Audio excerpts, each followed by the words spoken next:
விசாரிக்க ஒருவர் உண்டு, அது நம்ம ஆண்டவராகிய இயேசு. அல்லேலூயா. சில சமயங்கள்ல நம்ம யாருமே கவனிக்கல, நம்ம யாருமே புரிஞ்சுக்கல, என்னுடைய சூழ்நிலை யாருக்கும் பிடிபட மாட்டேங்குது, என்ன சொன்னாலும் விளங்க மாட்டேங்குது, புலம்பலாம். யாருமே என்னை கவனிக்கல, என்னுடைய இந்த கஷ்டத்தை யாருமே நினைக்கல என்று நாம் நினைக்கலாம். ஆனால் ஆண்டவர் என்ன சொல்லுவார்? நான் கவனிக்கிறேன். அல்லேலூயா. நான் ஒரு பல வருஷத்துக்கு முன்னாடி ஒரு இடத்துக்கு போயிருந்தேன். அங்கே எல்லாம் ஆண்டவருடைய மக்கள் தான். அன்னைக்கு சூழ்நிலை எப்படின்னா, அவங்கெல்லாம் ஒரு முகாமுக்கு போயிட்டு வந்திருந்தாங்க. அந்த முகாமில் ஒரே அபிஷேகம், ஒரே வல்லமை, ஆண்டவருடைய கரம் பயங்கரமாக இறங்கி வந்தது. இதை பற்றி எல்லாரும் பேச்சு, எல்லாருக்குள்ளேயும் பேச்சு.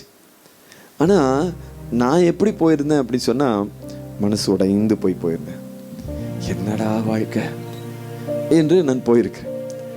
அங்கே போனால் என்னுடைய சூழ்நிலையை நினைக்கவோ கவனிக்கவோ என் முகபாவத்தை பார்க்கவோ யாரும் கிடையாது. நான் மனமுடைந்து நின்றுக்கிறேன். அவங்கெல்லாம் ஒரே பேசுறாங்க, ஒரே சிரிக்கிறாங்க, ஆனால் ஒன்றுமே மனசுக்குள்ளே போகலை.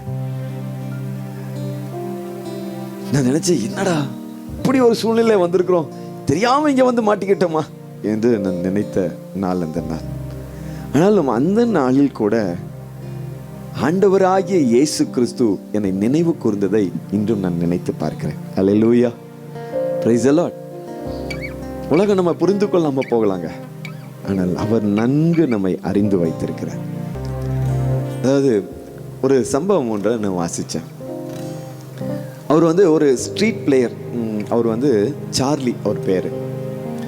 அவர் என்னன்னா பஃபூன் மாதிரி தன்னை அலங்காரப்படுத்தி கொள்வார். ஃபாரின்லாம் இது அடிக்கடி நடக்கும். பார்த்தீங்கன்னா இங்கே சிகப்பு கலரில் ஒரு உருண்டையை போட்டுக்குவாங்க, வாயெல்லாம் வெள்ளையாக இருக்கும், முகமெல்லாம் வெள்ளையாக இருக்கும், அங்கங்கே சிகப்பு இருக்கும். தலை மேலே ஒரு பெரிய தொப்பி. அந்த தொப்பி எப்படின்னா அந்த பெரிய முடியெல்லாம் வச்சு அப்படி ட்ரெஸ் எல்லாம் அந்த மாதிரி போட்டுட்டு டெய்லி அவருக்கு என்ன வேலைன்னா, ரோட்டில் ஏதோ ஒரு நேரம் அப்படி போட்டுட்டு நடப்பார். நடக்கும்போது போகிற வழியில் யாராவது வந்தாங்கன்னா அவங்கள பார்த்து சொல்லுவாராம், ஹேய் ஹவ் ஆர் யூ, எப்படி இருக்கிற அப்படின்னு சொல்லி கேட்பாராம். அவர் அங்கே போகிறவங்க இவரை பார்த்தோன்னே ஒரு சின்ன ஒரு ஸ்மைல் பண்ணிட்டு ஐ அம் குட் அப்படின்னு சொல்லிட்டு போவாங்களாம். நான் நல்லா இருக்கிறேன் அப்படின்ட்டு போவாங்களாம். இப்போ டெய்லி இப்படி பண்ணுவது அவருக்கு பெரிய சந்தோஷம். என்ன, போகிற வரவங்க இவரை பார்த்த உடனே அவங்களுடைய முக ரூபம் அப்படி லேசாக மாறும், அவங்க சிரிப்பாங்க. ஒரு நாள் இப்படி செய்து கொண்டு போய் கொண்டிருந்தார். ஒரு தொழில் அதிபர் அந்த வழியாய் வந்தார். அவர் கொஞ்சம் கோபமா டென்ஷனா வந்து கொண்டிருந்தார். இவர் அதெல்லாம் பற்றி கவனிக்கல. அவர் நடந்து வந்து கொண்டிருக்கிறார், வேகமாக நடந்து கொண்டிருக்கிற அவரை பார்த்து ஏய் ஹவ் ஆர் யூ அப்படின்னு வழக்கம் போல கேட்டார், எப்படி இருக்கிற அப்படின்னு சொல்லி.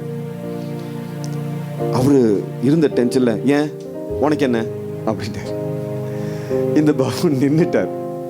இல்லை சும்மா நீங்கள் நல்லா இருக்கீங்களான்னு கேட்டேன். நான் நல்லா இருக்கிறதுனால உனக்கு என்ன ஆக போகுது, நான் நல்லா இல்லைன்னு சொன்னா அதனால நீ என்ன பண்ண போற? இவருக்கு என்ன பண்ணுறதுன்னு தெரியல. உடனே இவர் சொன்னாராம், என்ன மாதிரி ஒரு பஃபூன் நல்லா இருக்கீங்களான்னு கேட்டு நீங்க சிரிச்சு பேச முடியாத அளவுக்கு இருக்கீங்கன்னா நீங்க ரொம்ப பெரிய உபத்திரவத்தில் இருக்கிறீங்க. ஆமா நான் உபத்திரத்தில் இருக்கிறேன், நீ என்ன செய்ய போற, அதை மாத்திருவியா? சரி. உடனே இவர் எதிர்த்தாப்புல நடந்துட்டு இருந்தவங்க பஃபூன் என்ன பண்ணாரு, பேசாம கையை கட்டிட்டு இவர் கூடயே மெதுவாக நடக்க ஆரம்பிச்சார். பேசாம உன் வேலையை பார்த்து போறேன் நீ? இல்லை சும்மா உங்க கூட நடந்து வரேன். சரி. இல்லை என்ன பிரச்சனை, ரொம்ப பெரிய பிரச்சனை இருக்கிறீங்களா? இப்ப நீ அதை கேட்டு என்ன செய்ய போற? இல்லை சும்மா தான் கேட்டேன், சொல்லுங்களேன். நான் ஒரு தொழில் செஞ்சுட்டு இருக்கிறேன். என்ன தொழில்? குரங்கு வியாபாரம். அப்படியா, சரி, நல்ல தொழில் தானே, நல்லா போகுதா? குரங்கு வியாபாரமா நல்லா போகுது. நான் ஆஸ்திரேலியால இருந்து ஒரு குரங்கை பிடிச்சிட்டு வந்திருந்தேன். அந்த குரங்கு, அது சரியான குரங்கு, ஓடி போயிடுச்சு. உடனே பஃபூன் சொன்னாரம்மா, அதுக்கு தான் நான் வந்துட்டேன்ல. உடனே திரும்பி பார்த்து சிரிச்சாராம்.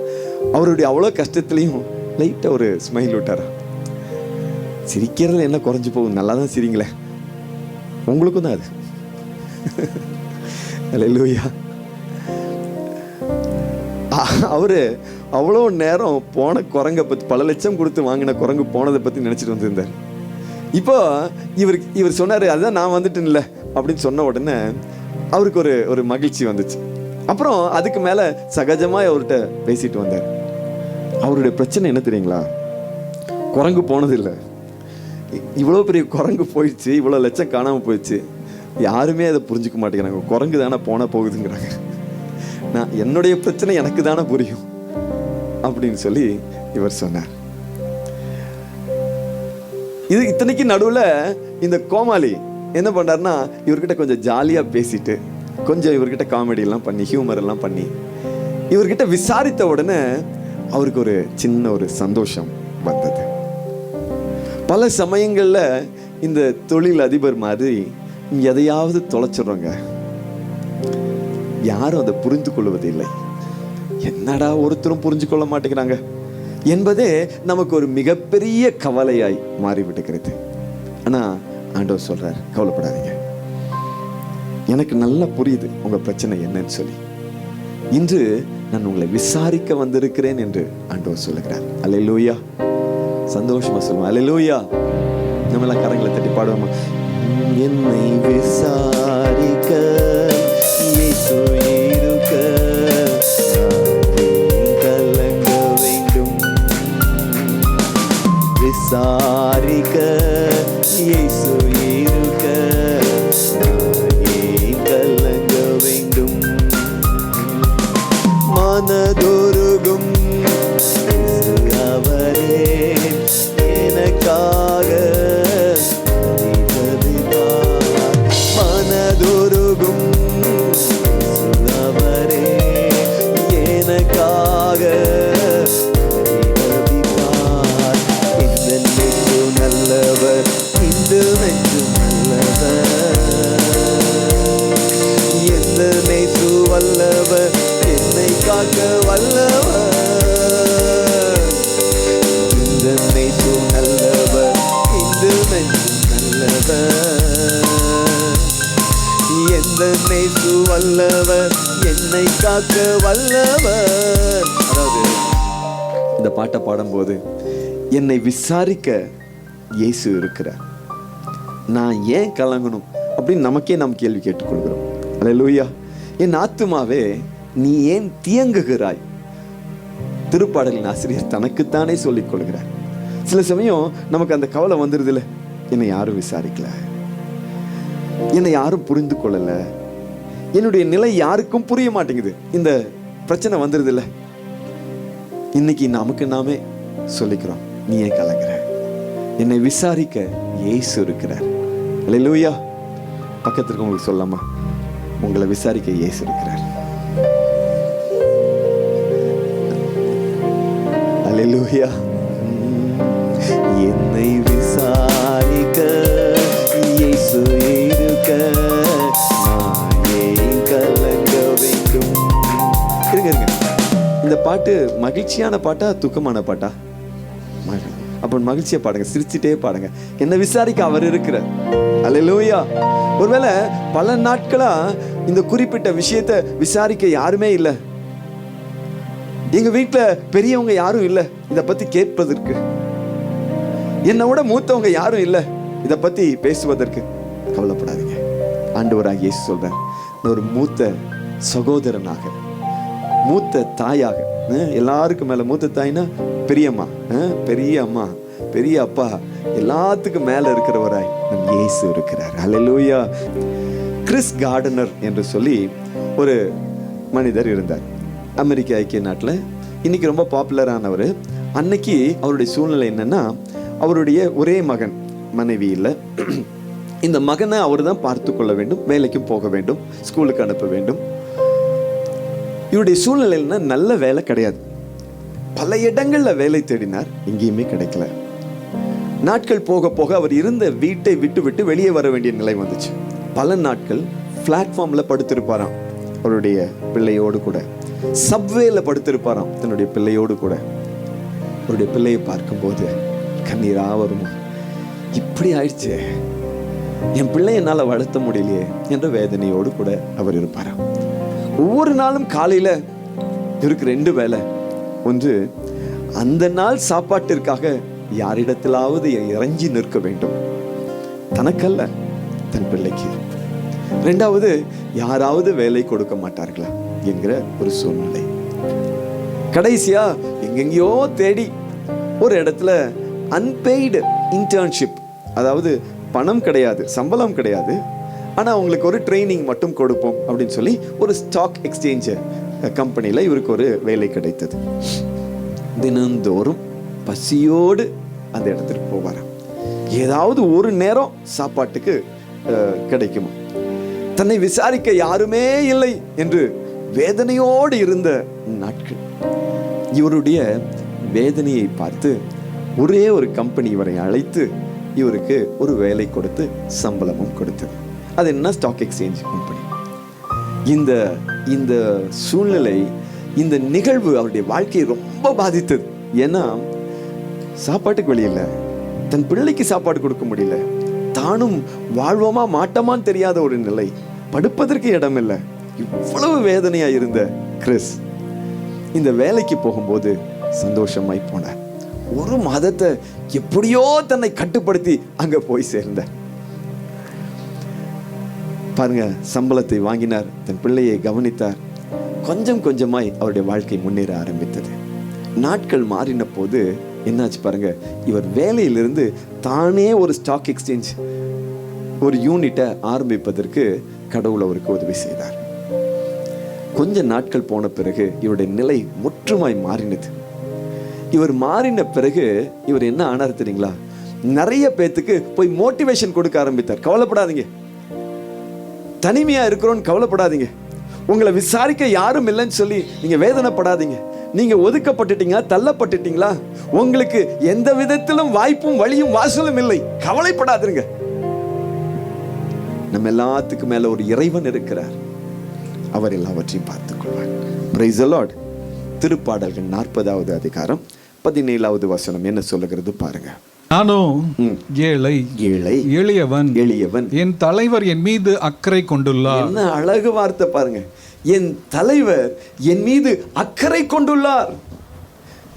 நம் ஆண்டவர் ஆகிய இயேசு கிறிஸ்து நம் ஒவ்வொருவர் மீதும், நம் ஒவ்வொருவருடைய குடும்பத்தின் மீதும் அவர் அக்கறை கொண்டு இருக்கிறார். அல்லேலூயா, அல்லேலூயா. பக்கத்துக்கு சொல்லுங்க, இயேசு உங்க மேல அக்கறையா இருக்கிறார்.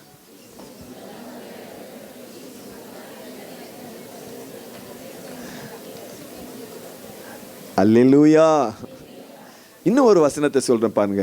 1 பேதுரு 5ஆம் அதிகாரம் 7வது வசனம். உங்கள் கவலைகளை எல்லாம் அவரிடம் விட்டு விடுங்கள். ஏனென்றால் அவர் உங்கள் மேல் கவலை கொண்டுள்ளார். அவர் உங்கள் மீது கவலை கொண்டுள்ளார். அல்லேலூயா. இதுக்கு மேல என்ன வேணுங்க? அன்பு சொல்றாரு, நான் உங்கள் மீது கவலை கொண்டிருக்கிறேன். உங்களுடைய எதிர்காலத்தை குறித்து நான் கவலை கொண்டிருக்கிறேன். உன்னுடைய வாழ்க்கையை குறித்து நான் கவலை கொண்டிருக்கிறேன். உன்னுடைய வேலையை குறித்து, படிப்பை குறித்து, உன் குடும்பத்தை குறித்து நான் கவலை கொண்டிருக்கிறேன். அல்லேலூயா. நீ கவலைப்படாதே. Price the Lord. நல்ல சந்தோஷமா சொல்லுங்க, பிரைஸ் தி லார்ட். அல்லேலூயா.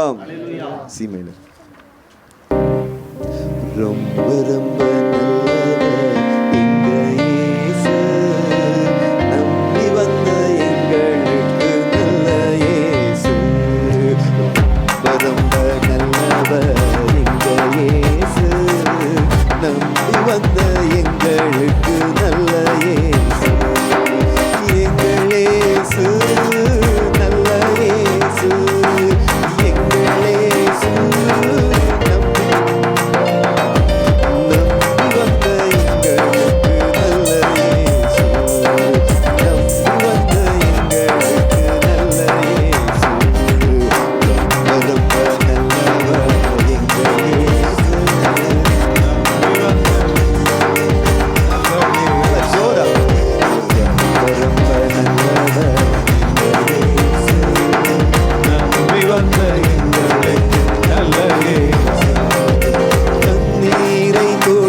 நம்ம இயேசு ரொம்ப நல்லவர்கள்.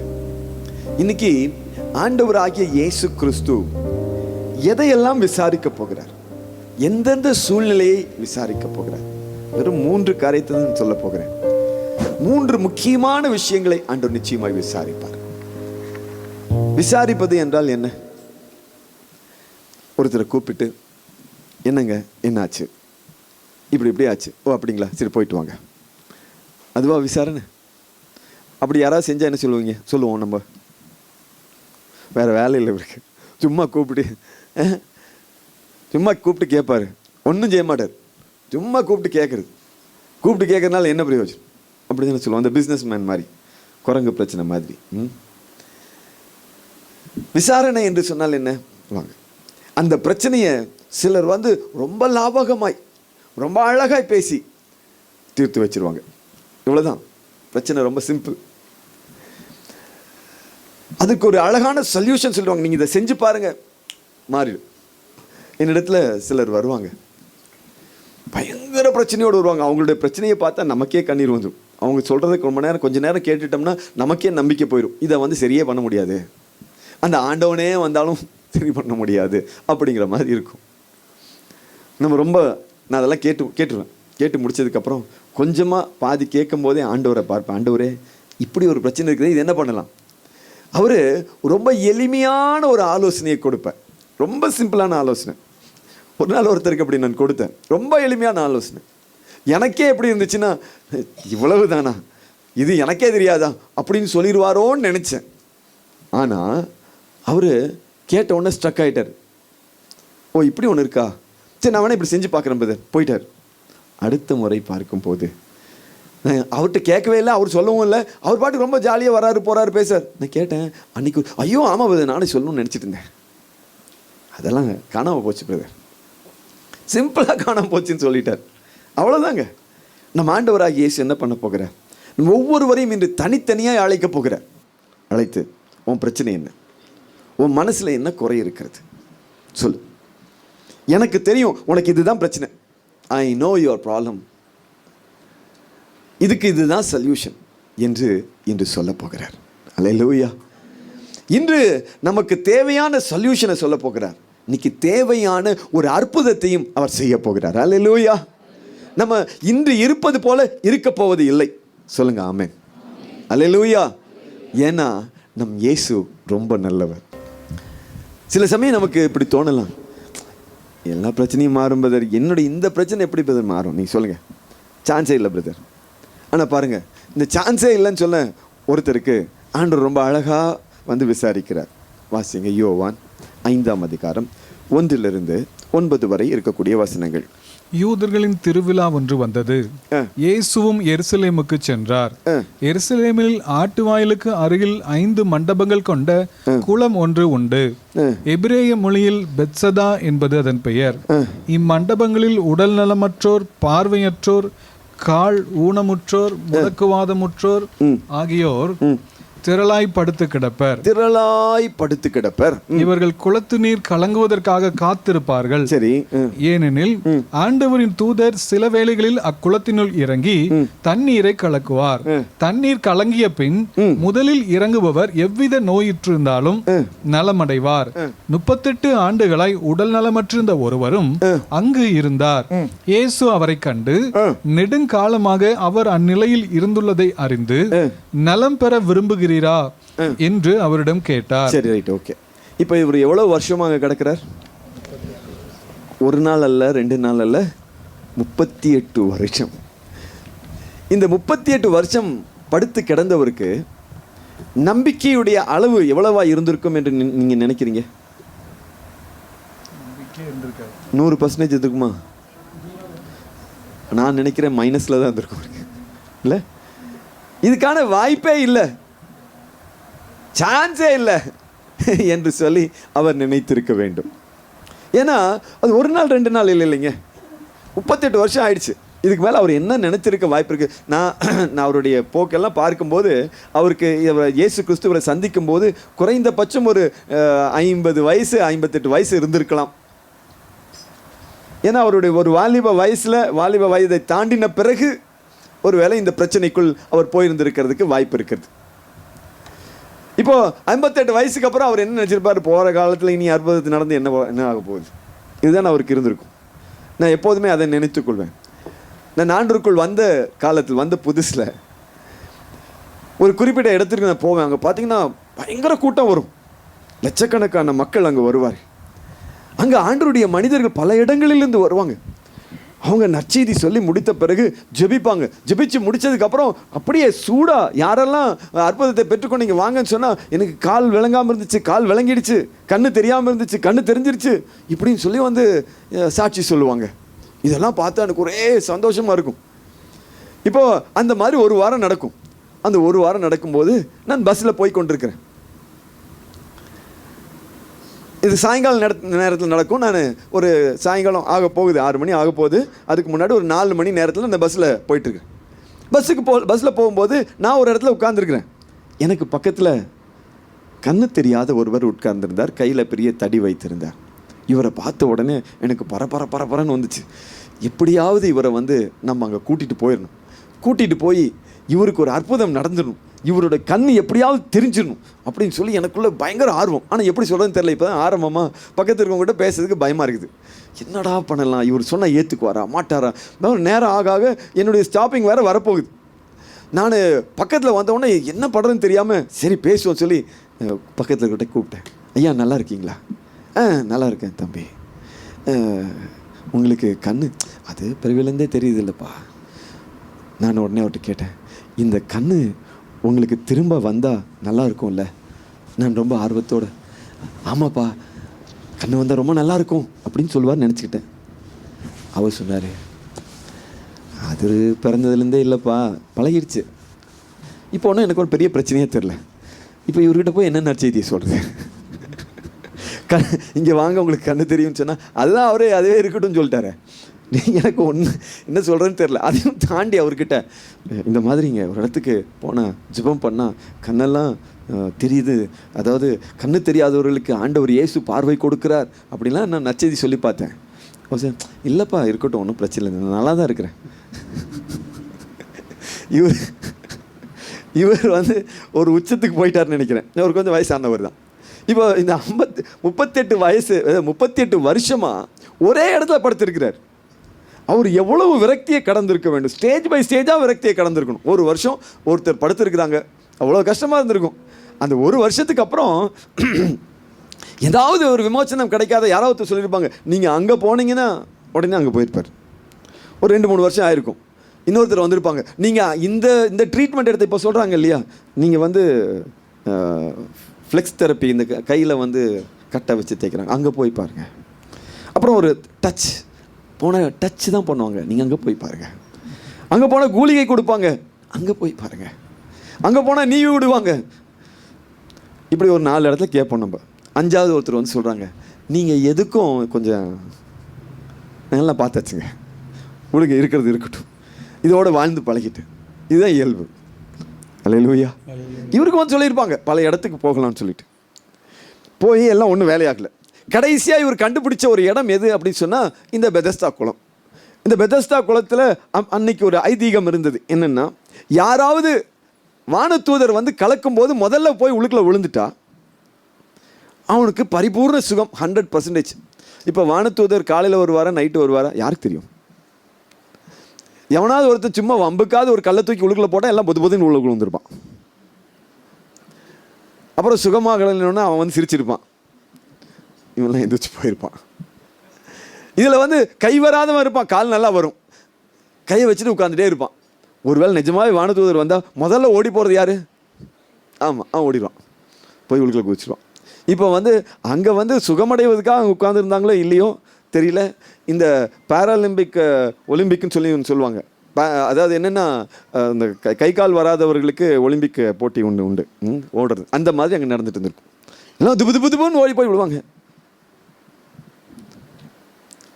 இப்போ இந்த 38 வருஷமாக படுத்து கிடந்தவர் அங்கே படுத்துட்டு இதையெல்லாம் வேடிக்கை பார்த்துட்டு எல்லாரும் போய் விழுகிறானுங்க.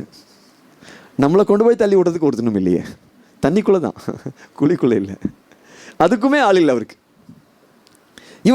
இவருடைய நம்பிக்கை முற்றும் இழந்து போய் 5 வருஷம் போச்சு, 10 வருஷம் போச்சு. ஆனால் எனக்கு என்ன பெரிய ஆச்சரியம்னா 38 வருஷமா நம்பிக்கை மாறாமல் அந்த பெதஸ்தா குளத்தில் படுத்து கிடந்தார். பரலோகத்துக்கு போனால் அவரை பார்த்து கை கொடுக்கணும். பெரிய ஆளியா நீர். அல்லேலூயா, பிரைஸ் தி லார்ட். இப்போ அவருடைய நம்பிக்கை முற்றும் இழந்து போயிருந்தார். இதுக்கான வாய்ப்பே இல்லை என்று சொல்லி நிலை வந்தது. இப்போ அங்கே தான் ஜீசஸ் அங்கே ஒரு என்ட்ரி கொடுக்குறார். வர்றார் இயேசு. அவராக வர்றார், அவங்க யாரும் கேட்கல, அவரே வருகிறார். இப்போ சில சமயம் சில பிரச்சனைகளை நம்ம எப்படி க்ளோஸ் பண்ணிடுவோம்னா, அவ்வளோதான் முடிஞ்சிச்சு, இது மாறாது, இது முடிஞ்சு போன கேஸு அப்படின்னு சொல்லி நம்மளே க்ளோஸ் பண்ணிவிடுவோம். ஆனால் ஜீசஸ் சொல்கிறாரு, இன்னைக்கு I am going to open it, நான் அதை திறக்க போகிறேன். அல்லேலூயா.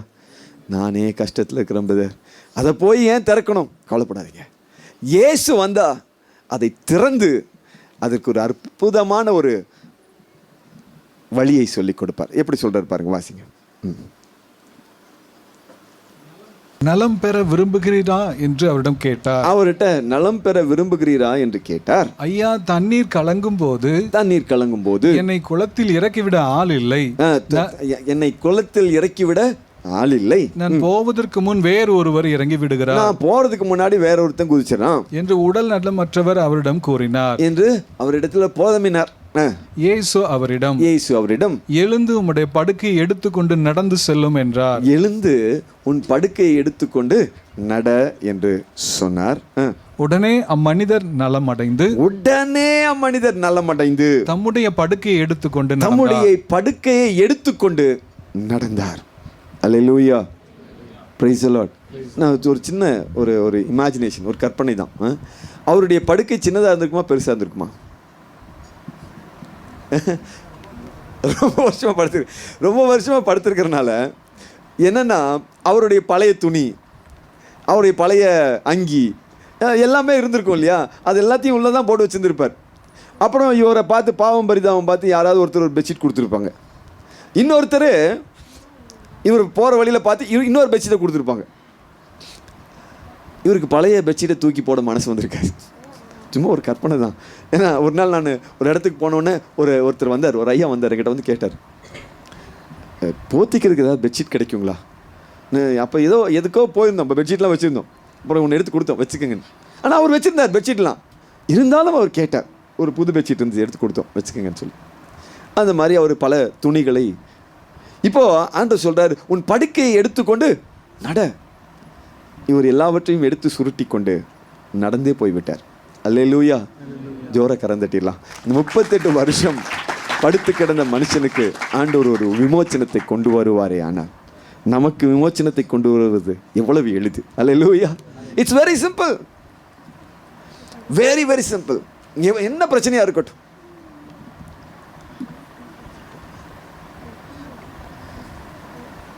ஒரு ஆண்டவருடைய மனிதர் இப்படி சொல்லுவார். உங்க எல்லாத்துக்கும் தெரிஞ்சவர் தான். ஆனால் அவர் தன்னுடைய மகளை இழந்து போனார். அவங்க இறந்துட்டாங்க. அவருடைய வேதனையெல்லாம் என்ன? தன்னோடு காரில் வந்து கொண்டிருக்கும் போது, தான் நிர்ணயித்த ஒன்றை பார்ப்பதற்கு போகும்போது தன்னுடைய மகள் இறந்து விட்டாள். தன் நேசிக்கிற மகள் இறந்து விட்டாள். 2 விஷயம், தன் மகளை இழந்த வேதனை, இன்னொரு பக்கம் ஒரு குற்ற உணர்வு. இப்படி ஆயிடுச்சே. நிறைய சமயங்களில் அந்த பிரசங்கம் பண்ணும்போது இந்த சப்ஜெக்ட் பேச ஆரம்பிச்சுன்னா அழுதுருவார், அழுதுகிட்டே சொல்லுவார். ஆனால் இந்த இழப்பை என்னால் மறக்க முடியல என்று பல முறை லட்சக்கணக்கான மக்களுக்கு முன்பாக அவர் சொல்லியிருந்தாலும் ஒரு நாள் அவர் சொன்ன சாட்சி என்னை பாதித்தது. நான் இழந்து போனேன், ஆனால் அந்த இழப்பை சரிக்கட்ட எனக்கு ஆண்டவர் ஒரு மகளை கொடுத்தார், மருமகளை கொடுத்தார். அந்த மருமகள் வந்தபோது என்னுடைய அந்த கவலை மறந்து போனது. அல்லேலூயா, அல்லேலூயா. ஆண்டவருக்கு தெரியும் என்ன பண்ணி நம்மளை காம்பன்சேட் பண்ணணும். He knows it. அதனால சொல்றாரு, நீங்க சொல்லிட்டு இருக்கலாம், ஒரு குறிப்பிட்ட விஷயம் என்னால் மறக்க முடியல, யாராலையும் இதை விசாரிக்க முடியல, சரியான சொல்யூஷனை சொல்ல முடியல, எல்லாரும் ஆறுதலுக்காக பல விஷயங்களை சொல்லுகிறாங்க, ஒன்றும் என் மனசுக்குள்ள போக மாட்டேங்குது. கவலைப்படாதீங்க. இன்று ஆண்டவர் சொல்லுகிறார், நான் ஒரு சொல்யூஷனை சொல்லுகிறேன், சரியான சொல்யூஷன். அது அந்த சொல்யூஷனுக்கு ஈடு என எதுவுமே இருக்காது என்று நமக்கு வாக்கு கொடுக்கிறார். அல்லேலூயா, praise the Lord, praise the Lord, அல்லேலூயா, அல்லேலூயா. ஒரு பாட்டு ஒன்று இருக்கு, கலங்காதே கலங்காதே கர்த்தர் உன்னை கைவிட மாட்டார், கலங்காதே கலங்காதே கர்த்தர் உன்னை கைவிட மாட்டார், கலங்காதே கலங்காதே. காலமெல்லாம் உடன் இருந்து கரம் பிடித்து நடத்தி செல்வார், காலமெல்லாம் உடன் இருந்து கரம் பிடித்து நடத்தி செல்வார், கண்ணீரெல்லாம் துடைப்பார், உன் கண்ணீரெல்லாம் துடைப்பார், கண்மணி போல் காத்திடுவார், உன்னை கண்மணி போல். கலங்காதே கலங்காதே கர்த்தர் உன்னை கைவிட மாட்டார், கலங்காதே கலங்காதே. அதாவது ஒரு மனிதன் C.S. லெவிஸ் என்று சொல்லி ஒரு மனிதன் இருந்தார். அவருக்கு சின்ன வயசுலயே அம்மாவை இழந்துட்டார். அம்மா இல்லாதனால அந்த அரவணைப்பு இல்லாமலேயே பல வருடங்கள் வாழ்ந்து வந்தார். இவருக்கு பாருங்க, இவருடைய லைஃப்ல எப்படி அது ரியாக்ட் ஆக ஆரம்பிச்சிச்சு. நாள் போக போக இவருக்கு என்னென்னு சொல்ல தெரியல, கோபம் வரும். அப்புறம் யாரு தன்னிடத்துல என்ன பேசினாலும் சிடு சிடு சிடுன்னு விழுவார். ரொம்ப அரகண்டாக மாற ஆரம்பித்தார். இவர் அரகண்டாக மாற ஆரம்பித்தப்போ என்னாச்சுன்னா, இவரை சூழ்ந்திருந்தவங்கெல்லாம் கொஞ்சம் கொஞ்சமாய் தள்ள ஆரம்பித்தாங்க. விரக்தி இன்னும் ஜாஸ்தியாக ஆரம்பிச்சிச்சு. எனக்கு யாரும் இல்லை, என்னை புரிஞ்சுக்க யாரும் இல்லை. அப்போது இவரை விட்டு எல்லாரும் தள்ளி போக போக இவருடைய நிலை எப்படி ஆச்சுன்னா, நான் இப்படித்தான் என்று இருக்க ஆரம்பித்தார். தன்னுடைய நிம்மதியை இழந்தார், தன்னுடைய வாழ்க்கையை வெறுத்தார், படிப்பில் இன்ட்ரெஸ்ட் இல்லை, நாட்டம் இல்லை, எதிர்காலத்தை குறித்த ஒரு பெரிய நம்பிக்கை இல்லை. மிகவும் வேதனையான ஒரு சூழ்நிலைக்கு போனார்.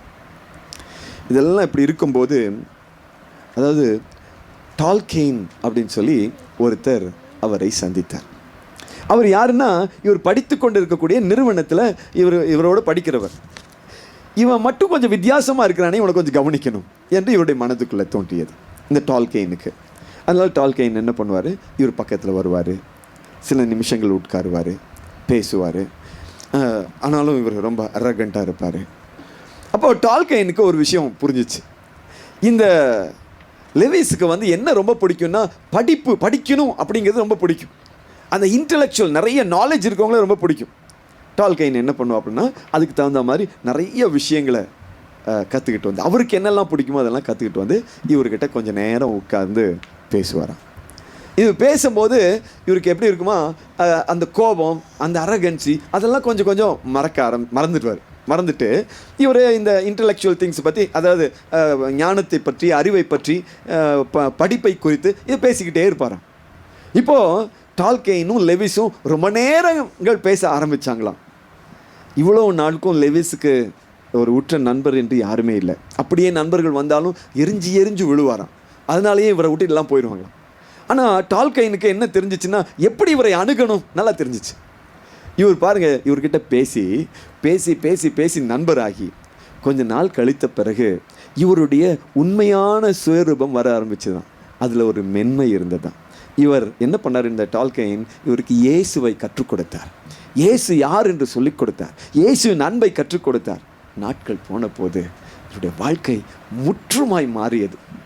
எந்த அளவுக்கு மாறிச்சு அப்படின்னு சொன்னால், அதாவது கிரானிக்கல் ஆஃப் நார்னியா அப்படின்னு சொல்லி ஒரு புத்தகத்தை அவர் எழுதியிருக்கிறார். அந்த புத்தகம் ரொம்ப பாப்புலர். ஏன்னா இவருடைய வாழ்க்கை அனுபவம். தான் அவ்வளவு உடைந்திருந்தேன், அதுக்கு நடுவில் ஒரு மனிதனுடைய அந்த விசாரிப்பு என் வாழ்க்கையை மாற்றியது. அல்லேலூயா. ஒரு மனுஷனால இன்னொரு மனுஷனை கண்டுபிடிச்சு அவங்களுக்கு ஏற்ற வார்த்தையை சொல்லி அவங்கள மாற்ற முடியுது பாருங்க. அவங்களுக்குள்ள இருக்கக்கூடிய அந்த இயல்பான சுபாவத்தை வெளியில கொண்டு வர முடியுது பாருங்க. இயேசு சொல்லுகிறார், அதையெல்லாம் தாண்டி உனக்குள் இருக்கக்கூடிய என்னுடைய சாயலை உனக்குள்ள இருந்து வெளியே கொண்டு வர என்னால் முடியும். அல்லேலூயா, அல்லேலூயா. நம்மள சந்தோஷமா இந்த பாடலை பாடுவோம். கலங்காதே கலங்காதே, கர்த்தர் உன்னை கைவிட மாட்டார். கலங்காதே கலங்காதே, உலகத்தின் வெளிச்சம் நீ, எழுந்து ஒளி வீசு. உலகத்தின் வெளிச்சம் நீ, எழுந்து ஒளி வீசு. மலை மேல் உள்ள பட்டணம், உள்ள பட்டணம் இருக்காதே, குறைவாக இருக்காதே. கலங்காதே கலங்காதே, கர்த்தர் உன்னை கைவிட மாட்டார். கலங்காதே கலங்காதே, கர்த்தர் உன்னை கைவிட மாட்டார். கலங்காதே கலங்காதே. ஆனா இது ஒரு முக்கியமான விஷயம் இருக்குது, அதுதான் ரொம்ப முக்கியம். 14வது வசனத்தை வாசிப்போம். பின்னர் இயேசு நலமடைந்தவரை கோவிலில் கண்டு, பின்னர் இயேசு நலமடைந்தவரை கோவிலில் கண்டு, இதோ பாரும், இதோ பாரும், நீர் நலமடைந்துள்ளீர், நீர் நலமடைந்துள்ளீர். இதைவிட கேடானது எதுவும் உமக்கு நிகழாதிருக்க, இதைவிட கேடானது உமக்கு நிகழாதிருக்க இனி பாவம் செய்யாதீர் என்றார். இனி பாவம் செய்யாதே என்றார். அல்லேலூயா. அப்படின்னா என்ன அர்த்தம்? இவர் செய்த பாவத்தினால பல வருஷங்களாய் ஒரு சில பிரச்சனைக்குள் வந்தது. நம்ம இப்படி எடுத்துக்கோம், பாவம் அப்படின்னு சொல்றதை விட ஒருவேளை அவர் செய்த தவறினால பல வருஷங்கள் ஒரு பிரச்சனையை சந்தித்து விட்டார். நமக்கு கூட சில சமயங்களில் நாம் செய்யக்கூடிய தவறுகளே நமக்கு ஒரு பெரிய பிரச்சனையாய் மாறிவிடலாம். ஆனால் ஆண்டவர் பாருங்க, இவரை வந்து சந்தித்த உடனே முதல்ல எடுத்த உடனே இது கேட்டிருக்கலாம்ல, நீ தப்பு செஞ்சுட்ட, உன் வாழ்க்கையில் தப்பு இருக்குது, அதனால தான் எத்தனை பிரச்சனை, இது கேட்டிருக்கலாம்ல. கேட்கலைங்க. முதல்ல அவர் என்ன செய்தார்? அவரை விசாரித்தார். விசாரித்து முடித்த பிறகு சொன்னார், இனி பாவம் செய்யாது, இதுக்கு மேல கேடானது வராதபடிக்கு நீ தப்பு மட்டும் செஞ்சிடாத. அல்லேலூயா. அதுதாங்க நம்ம இயேசு. இன்னைக்கு ஆண்டவராகிய இயேசு கிறிஸ்து நம்மை பார்த்து அப்படித்தான் சொல்றார், நான் நிச்சயமாய் உன்னை விசாரிக்க போகிறேன். ஏன் உனக்கு பிரச்சனை வந்துச்சு, எதுக்கு பிரச்சனை வந்துச்சு, எதனால இவ்வளோ நாள் கஷ்டம், அதெல்லாம் நான் ஒன்றும் கேட்கல. I am going to enquire you. உன்னை விசாரிக்க போகிறேன், உன்னுடைய வாழ்க்கையை நான் மாற்றப் போகிறேன். மாறவே முடியாது நீ நினைச்சில, அதை நான் மாற்றி காட்டுவேன் என்று ஆண்டவர் சொல்லுகிறார். அல்லேலூயா. நிச்சயமாய் மாறுங்க. Price the Lord, praise the Lord. ஆனால் அவர் ஒரே ஒரு விஷயத்தை சொல்றார், அதாவது இனி நீ பாவம் செய்யாது என்று சொல்லி. ஸோ முதலாவது விஷயம் என்ன அப்படின்னு சொன்னால், ஆண்டவர் நம்மை விசாரிக்க போகிறார், ஒரு அற்புதத்தை செய்கிறார். ஆனால் இனி நாம் பாவம் செய்யக்கூடாது. இது வந்து முதல் பாயிண்ட். இனி பாவம் செய்யாது. ரெண்டாவது, லூக்காஸ் 18ஆம் அதிகாரம் 1-8 வரை நமக்கு தெரிஞ்ச ஒரு சம்பவம் தான். இந்த சம்பவத்தை எதுக்கும் ஒரு முறை வாசித்து விடுவோம். அவர்கள் மனம் தளராமல் எப்பொழுதும் இறைவனிடம் மன்றாட வேண்டும் என்பதற்கு, அதாவது ஆண்டவர் விசாரிக்கிறேன்னு சொல்றாரு, ஆனால் வெறும் பிளைண்டாக நான் விசாரிக்கிறேன்னு சொல்லலை. 3 விஷயங்களையும் 3 ஆலோசனைகளையும் நமக்கு சொல்லுகிறார். அதைத்தான் நம்ம இப்போ கேட்க போகிறோம். அதில் முதல் ஆலோசனை என்னென்னா, நீ இதுவரைக்கும் செஞ்ச சில தவறுகளை நீ செய்யாமல் பார்த்துக்கொள். That is very important. இப்போ ரெண்டாவது ஒரு விஷயத்தை சொல்றார், வாசிங்க. இயேசு ஒரு உவமை சொன்னார். ஒரு நகரில் நடுவர் ஒருவர் இருந்தார். அவர் கடவுளுக்கு அஞ்சி நடப்பதில்லை, சரி, மக்களையும் மதிப்பதில்லை. அந்நகரில் கைம்பெண் ஒருவரும் இருந்தார். சரி, அவர் நடுவரிடம் போய் என் எதிரியை தண்டித்து எனக்கு நீதி வழங்கும் என்று கேட்டுக்கொண்டே இருந்தார். சரி, நடுவரோ நெடுங்காலமாய் எதுவும் செய்ய விரும்பவில்லை. சரி, பின்பு அவர், நான் கடவுளுக்கு அஞ்சுவதில்லை, மக்களையும் மதிப்பதில்லை, என்றாலும் இக்கைம்பெண் எனக்கு தொல்லை கொடுத்து கொண்டிருப்பதால் நான் இவருக்கு நீதி வழங்குவேன், இல்லையானால் இவர் என் உயிரை வாங்கிக் கொண்டே இருப்பார் என்று தமக்குள்ளே சொல்லிக் கொண்டார். பின் ஆண்டவர் அவர்களிடம், நேர்மையற்ற நடுவரே இப்படி சொன்னார் என்றால் தாம் தேர்ந்து கொண்டவர்கள் அல்லும் பகலும் தம்மை நோக்கி கூக்குரலிடும் போது கடவுள் அவளுக்கு நீதி வழங்காமல் இருப்பாரோ? கடவுள் அவருக்கு நீதி வழங்காமல் இருப்பாரோ? இன்னொரு மொழிபெயர்ப்பு சொல்லுகிறது, கடவுள் விசாரிக்காமல் இருப்பாரோ? ஆண்டவர் அவர்களுக்கு சரியான ஜஸ்டிஸ் கொடுக்காமல் இருப்பாரோ? ஆங்கிலம் வேதாகமம் இப்படி சொல்லுகிறது. இப்போ இரவும் பகலும் அவரை தேடுகிற ஒருவரை ஆண்டவர் கட்டாயம் நினைத்தருள்வார். அதுதான் இதோடைய உறுதிப்பாடு. அப்படின்னா என்ன ஆண்டவர் சொல்றாரு, இன்னைக்கு நான் உன்னை விசாரிக்க போகிறேன், ஆனால் நீ என்ன செய்யணும்னா இரவும் பகலும் என்னுடைய சமூகத்தில் வந்து காத்திருக்க வேண்டும். அது இரவானாலும் என்னிடத்தில் காத்திருக்க வேண்டும், பகலானாலும் காத்திருக்க வேண்டும், நல்ல நாட்களானாலும் காத்திருக்க வேண்டும், வேதனையின் நாட்களானாலும் காத்திருக்க வேண்டும். நீ தொடர்ந்து காத்திருப்பாயே, ஆனால் நிச்சயமாக ஆண்டவர் உன்னை விசாரிப்பார். அல்லேலூயா. அவர் நம்ம தொடர்ந்து ஒரு விஷயத்தில் போராடினோம்னா அது கிடைக்காம போகாதுங்க. நான் ஒரு ரொம்ப எளிமையான ஒரு சம்பவத்தை சொல்லுவேன், நம்ம எல்லாத்துக்கும் தெரிந்த ஒரு சம்பவம். எத்தனை பேர்த்துக்கு நெல்சன் மண்டேலாவை தெரியுமா? அவர் யாருங்க? கருப்பின மக்களுக்காக போராடினவர். எந்த நாட்டில்? சவுத் ஆப்பிரிக்காவில். அவர் வந்து எப்படிப்பட்ட சூழ்நிலையில் கருப்பினத்துக்காக போராடினார்னா உங்களுக்கு சொல்கிறேன். சவுத் ஆப்பிரிக்கா, எனக்கு இந்த சம்பவமே தெரியல. ஏன்னா சவுத் ஆப்பிரிக்கா பார்த்தீங்கன்னா அது ஒரு ஆப்பிரிக்கன் கண்ட்ரி, பேர்லேயே ஆப்பிரிக்கான்னு இருக்குது. ஆனால் அங்கே இருந்த பிரச்சனை என்னென்னா, கருப்பினத்தவர் ஒதுக்கப்பட்டாங்க. இப்போ அமெரிக்காவில் கருப்பினத்தவர் ஒதுக்கப்பட்டாங்க, ஓகே ரைட், அவங்க வந்து இவங்கெல்லாம் வெள்ளை, அவங்கெல்லாம் கருப்பு, அதனால ஒதுக்கினாங்க. ஆப்பிரிக்காவில் இருக்கக்கூடிய ஒரு நாட்டில் கருப்பினத்தார் எதற்காக ஒதுக்கப்பட வேண்டும்? ரைட்டா? கரெக்ட் தானுங்க? நீங்கள் என்னைக்காவது யோசிச்சிருக்கீங்களா? தெரியுமா உங்களுக்கு அந்த சம்பவம்? சரி, தெரியாதவங்களுக்கு நான் சொல்கிறேன், கேளுங்க. என்னென்னா, இப்போ நம்முடைய நாட்டை பிரிட்டிஷவர் ஆண்டு கொண்டு இருந்தாங்க, சரிங்களா? பிரிட்டிஷவர் அவங்க வந்து ஒரு ஈஸ்ட் இந்தியன் கம்பெனி அப்படின்னு சொல்லுவோம். அவங்க வந்தாங்க, இங்கே கம்பெனி ஆரம்பித்தாங்க, கடைசியில் நமக்கு மேலே ரூலராக மாறிட்டாங்க. அவங்களுடைய கணக்கு என்னன்னா காலனைசிங், அதாவது அவங்க ஒவ்வொரு இடத்துக்காக போக வேண்டியது, அந்த இடத்த பிடிக்க வேண்டியது, அந்த இடத்துக்கு இவங்க தலைவர் ஆக வேண்டியது, அவங்க ஒரு பிரைம் மினிஸ்டரை நியமிக்க வேண்டியது, பிரிட்டனில் உட்காந்துட்டு நம்மளை ஆட்டி படைக்க வேண்டியது, இதெல்லாம் நடந்துட்டு இருந்துச்சு. அதில் முக்கியமாக என்னென்னா, இந்தியாவுக்கெல்லாம் வந்தப்போ வந்து எத்தனையோ கோடி கணக்கான பொக்கிஷங்களை தூக்கிட்டு போயிட்டாங்க. வைரம், வைடூரியம், இன்றைக்கும் வந்து அவங்களோட எக்ஸிபிஷனில் அதெல்லாம் வச்சுட்டு இருக்காங்க. கேட்டால் இங்கேருந்து எடுத்தது அங்கேருந்து எடுத்துன்னு சொல்கிறாங்க. ஏன்னா உலகம் முழுவதும் அவங்க அப்படி வச்சுருந்தாங்க. அந்த மாதிரி இந்த சவுத் ஆப்பிரிக்கா வந்து டச் கையில் இருந்துச்சு முதல்ல. அதை வந்து நம்ம பிரிட்டன் வந்து கையில் பிடுங்கினதுக்கப்புறம் இவங்க ஒரு சின்ன கூட்டம், இந்த சின்ன கூட்டமாக இருந்துட்டு இவங்க போட்ட சட்டம் எப்படின்னு சொன்னால், கருப்பினத்தவர்களுக்கு வேலை வாய்ப்பு இல்லை, கருப்பினத்தவர்களுக்கு கவர்மெண்ட் செக்டாரில் வந்து வாய்ப்பு கிடையாது, கருப்பினத்தார் இந்த இடத்துல தான் தங்கியிருக்கணும், அவங்களுக்கு இந்த ஃபெசிலிட்டிஸ்லாம் கிடையாது அப்படின்னு சொல்லி ஏகப்பட்ட சட்டங்களை தீட்டி எல்லாமே வந்து வெள்ளைக்காரங்க தான் அப்படிங்கிற மாதிரி அங்கே வேலை போயிட்டு இருந்துச்சு. இப்போது இதுக்கு நடுவில் தான் நம்ம நெல்சன் மண்டேலா புறப்படுகிறார். அவர் வந்து என்ன சொல்கிறாருன்னா, இல்லை எங்களுக்கு விடுதலை வேண்டும்.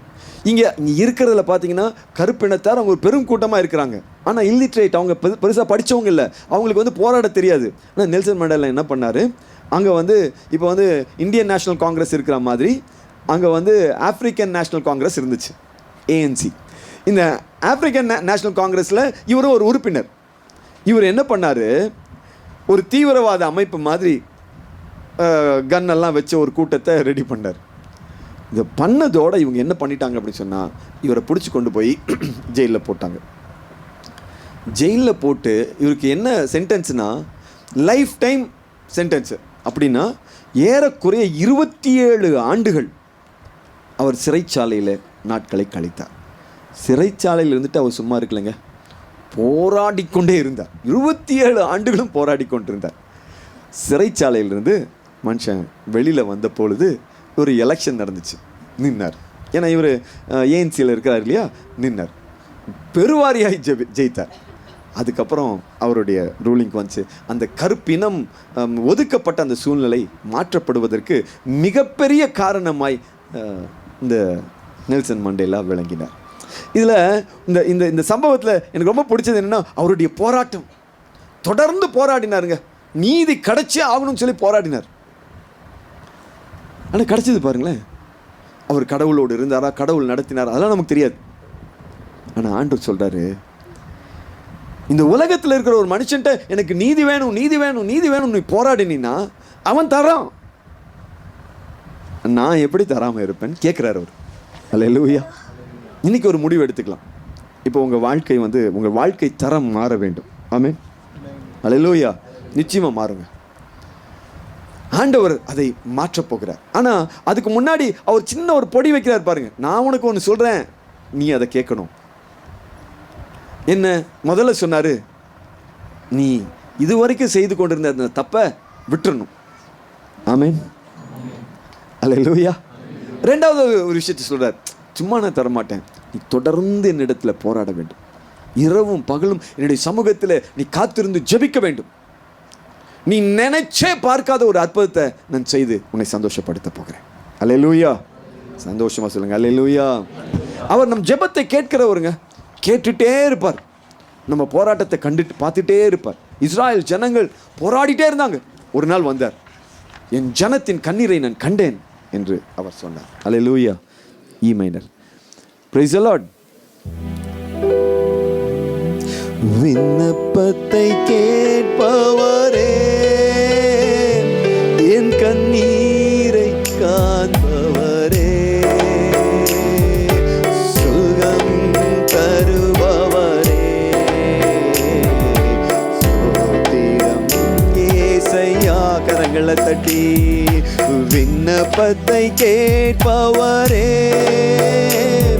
என் கண்ணீரை காண்பவரே, சுகம் தருபவரே, ஸ்தோத்திரம் இயேசையா. சித்தமுண்டு சுத்தமாகு என்று சொல்லி சுகமாக்கினீர்.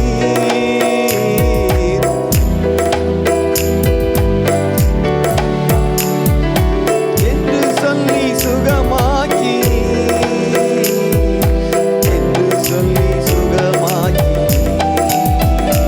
ஐயா, என்று சொல்லி சுகமாக்கினீர். விண்ணப்பத்தை கேட்பவரே,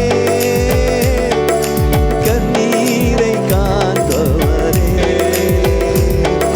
சுகம் தருபவரே, ஸ்தோத்திரம் இயேசையா. ஸ்தோத்திரம் இயேசையா. திருப்பாடல்கள் 34:6. அவர்களுக்கு துணை செய்ய காலம் தாழ்த்துவார். 34:6. இந்த ஏழை கூவி அழைத்தான், ஆண்டவர் அவனுக்கு செவிசாய்த்தார். அவர் எல்லா நெருக்கடி நின்றும் அவனை விடுவித்து காத்தார். கொஞ்சம் அதை நல்லா சொல்லணும்னா, அவர் எல்லா நெருக்கடி நின்றும் அவனை விடுவித்து காத்தார். இன்னைக்கு என்ன நெருக்கடியில் இருக்கிறீங்க? அது இருக்கிற எல்லாத்திலிருந்தும் ஆண்டவர் நிச்சயமாய் விடுவித்து காப்பார். அல்லேலூயா.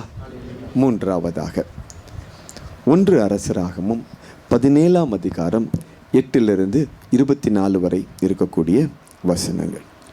அப்பொழுது ஆண்டவரது வாக்கு அவருக்கு வந்தது, நீ புறப்பட்டு சீதோன் பகுதியில் இருக்கும் சாரிபாத்துக்கு போய் அங்கே தங்கியிரு. அங்கு உனக்கு உணவு அளிக்குமாறு ஒரு கைம்பெண்ணுக்கு கட்டளையிட்டிருக்கிறேன். எலியா புறப்பட்டு சாரிபாத்துக்கு போனார். நகரின் நுழைவாயிலை வந்தடைந்த பொழுது அங்கே ஒரு கைம்பெண் சுள்ளிகளை பொறுக்கி கொண்டிருந்தார். அவர் அவரை அழைத்து, ஒரு பாத்திரத்தில் எனக்கு குடிக்க கொஞ்சம் தண்ணீர் கொண்டு வா என்றார். அவர் அதை கொண்டு வரச் செல்கையில் அவரை கூப்பிட்டு, எனக்கு கொஞ்சம் அப்பமும் கையோடு கொண்டு வருவாயா என்றார். அவர் வாழும் உம் கடவுளாகிய ஆண்டவர் மேல் ஆணை, என்னிடம் அப்பம் ஏதும் இல்லை, பானையில் கையளவு மாவும் களையத்தில் சிறிதளவு எண்ணெயுமே என்னிடம் உள்ளன. இதோ இப்போது 2 சுள்ளிகளை பொறுக்கி கொண்டு வீட்டிற்கு போய் அப்பம் சுட்டு நானும் என் மகனும் சாப்பிடுவோம், அதன் பின் சாகத்தான் வேண்டும் என்றார். இப்போ இங்கே ஒரு எளிமையான ஒரு சம்பவம். எலியா என்ற மனுஷன் வருகிறார். சாப்பாட்டுக்கு ஏதாவது வழி இருக்கான்னு சொல்லி, அதுவே பஞ்சக்காலம். ஒரு விதவை தாயார் இருக்கிறாங்க. அந்த அம்மா கிட்ட கொஞ்சோண்டு மாவும் எண்ணெயும் இருக்குது. அதை சாப்பிட்டுட்டு சாகலான்னு நினைக்கிறாங்க. சுள்ளி பொறுக்கலான்னு வந்த நேரத்தில் எலியா அவரை பார்க்கிறார். எனக்கு கொஞ்சம் தண்ணி கொண்டு வான்னு சொல்லி கேட்குறார். இந்த அம்மா சொல்கிறாங்க, இந்த அம்மா போய் எடுக்கிறதுக்காக போகிறாங்க. இதுதான் அடையாளம் சொல்லிவிட்டு அவர் என்ன சொல்கிறாரு, எனக்கு கொஞ்சம் அப்பத்தையும் சுட்டு கொண்டு வா. அந்த அம்மா சொல்கிறாங்க, நானே கொஞ்சோண்டு மாவு தான் வச்சுருக்கிறேன், அதை சாப்பிட்டுட்டு அடுத்து சாக வேண்டிதான், வேறு வழி கிடையாது அப்படின்னு சொன்ன உடனே, பரவாயில்ல எனக்கு கொண்டு வான்னு சொன்ன உடனே இந்த அம்மா என்ன பண்ணுறாங்க, தன்னிடத்தில் இருந்த அந்த கொஞ்சம் மாவில் கொஞ்சத்தை அந்த எலியாவுக்கு கொடுத்தார். அல்லேலூயா. இது அந்த அம்மா செய்த ஒரு இறை பணி, இறை பணியாளருக்கு செய்த ஒரு பணிவிடை என்று நாம் சொல்லலாம். இந்த விஷயத்தை ஆண்டவர் தன்னுடைய கணக்கில் வைத்திருக்கிறார் பாருங்க. கணக்கில் வைத்து அந்த அம்மாவை எப்படி விசாரித்தார், வசனம் என்ன சொல்லுகிறது பாருங்க. எலியா அவரிடம், அஞ்ச வேண்டாம், போய் நீ சொன்னபடியே செய், ஆனால் முதலில் எனக்கு ஒரு சிறிய அப்பம் சுட்டு கொண்டு வா, பிறகு உனக்கும் உன் மகனுக்கும் சுட்டுக்கொள். இஸ்ரேலின் கடவுளாகிய ஆண்டவர் உரைப்பது இதுவே, நாட்டில் ஆண்டவர் மழை பெய்ய செய்யும் நாள் வரை பானையில் உள்ள மாவு தீராது, களையத்தில் உள்ள எண்ணெயும் குறையாது என்று சொன்னார்.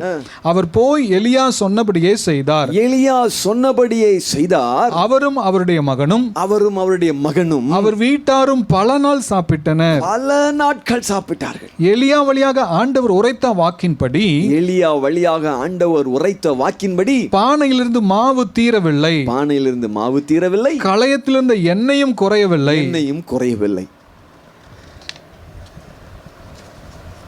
அந்த ஒரே ஒரு விஷயம் தாங்க கடவுளுடைய பணியை அவர்கள் செய்தாங்க. ஆண்டவர் எவ்வளவு நினைக்கிறார் பாருங்களேன். ஆண்டவர் அவர்களை நினைத்து அவர்களுடைய வாழ்வை விசாரித்தார். இனி வாழ்க்கை இல்லைன்னு நினைச்சிட்டு இருந்தாங்க. அவங்க ஃபுல் ஸ்டாப்னு நினைச்சாங்க. ஆண்டவர் அதுக்கு ஒரு கமா போட்டு, கமான் லெட்ஸ் கோ அப்படின்னு சொல்லி திரும்ப கூட்டி போனார். அதிலும் சூப்பர் என்ன அப்படின்னு சொன்னா, இதை தொடர்ந்து நடந்த சம்பவத்தை பாருங்களேன். இதற்கு பின் ஒரு நாள் வீட்டு தலைவியான அந்த பெண்ணின் மகன் நோயுற்றான். அவன் நோய் மிகவும் முற்றவே அவன் மூச்சு நின்று விட்டது. அவர் எலியாவிடம், கடவுளின் அடியவரே, எனக்கு ஏன் இப்படி செய்தீர்? எனக்கு ஏன் இப்படி செஞ்சீங்க? என் பாவத்தை நினைவூட்டவும் என் மகனை சாகடிக்கவுமா நீர் வந்திருக்கிறீர் என்றார். எலியா அவரிடம், உன் மகனை என்னிடம் கொடு என்று சொல்லி அவனை அவர் மடியிலிருந்து எடுத்து தாம் தங்கியிருந்த மாடி அறைக்கு தூக்கிச் சென்று தம் படுக்கையில் கிடத்தினார்.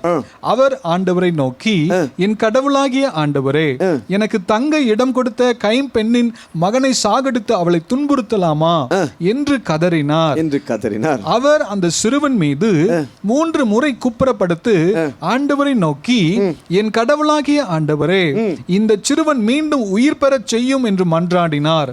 ஆண்டவரும் எலியாவின் குரலுக்கு செவி கொடுத்தார்.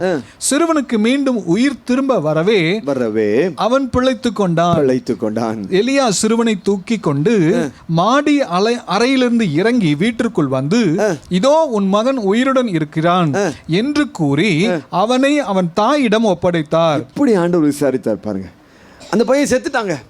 ஆண்டவருக்கு இந்த அம்மாவை குறித்து ஒரே ஒரு காரியம், என்னுடைய மகன் இவளிடத்தில் தஞ்சம் வந்து நின்ற போது தன்னிடத்தில் இருந்தவையை அவனுக்கும் கொடுத்தான், நான் இதை மறக்க மாட்டேன்.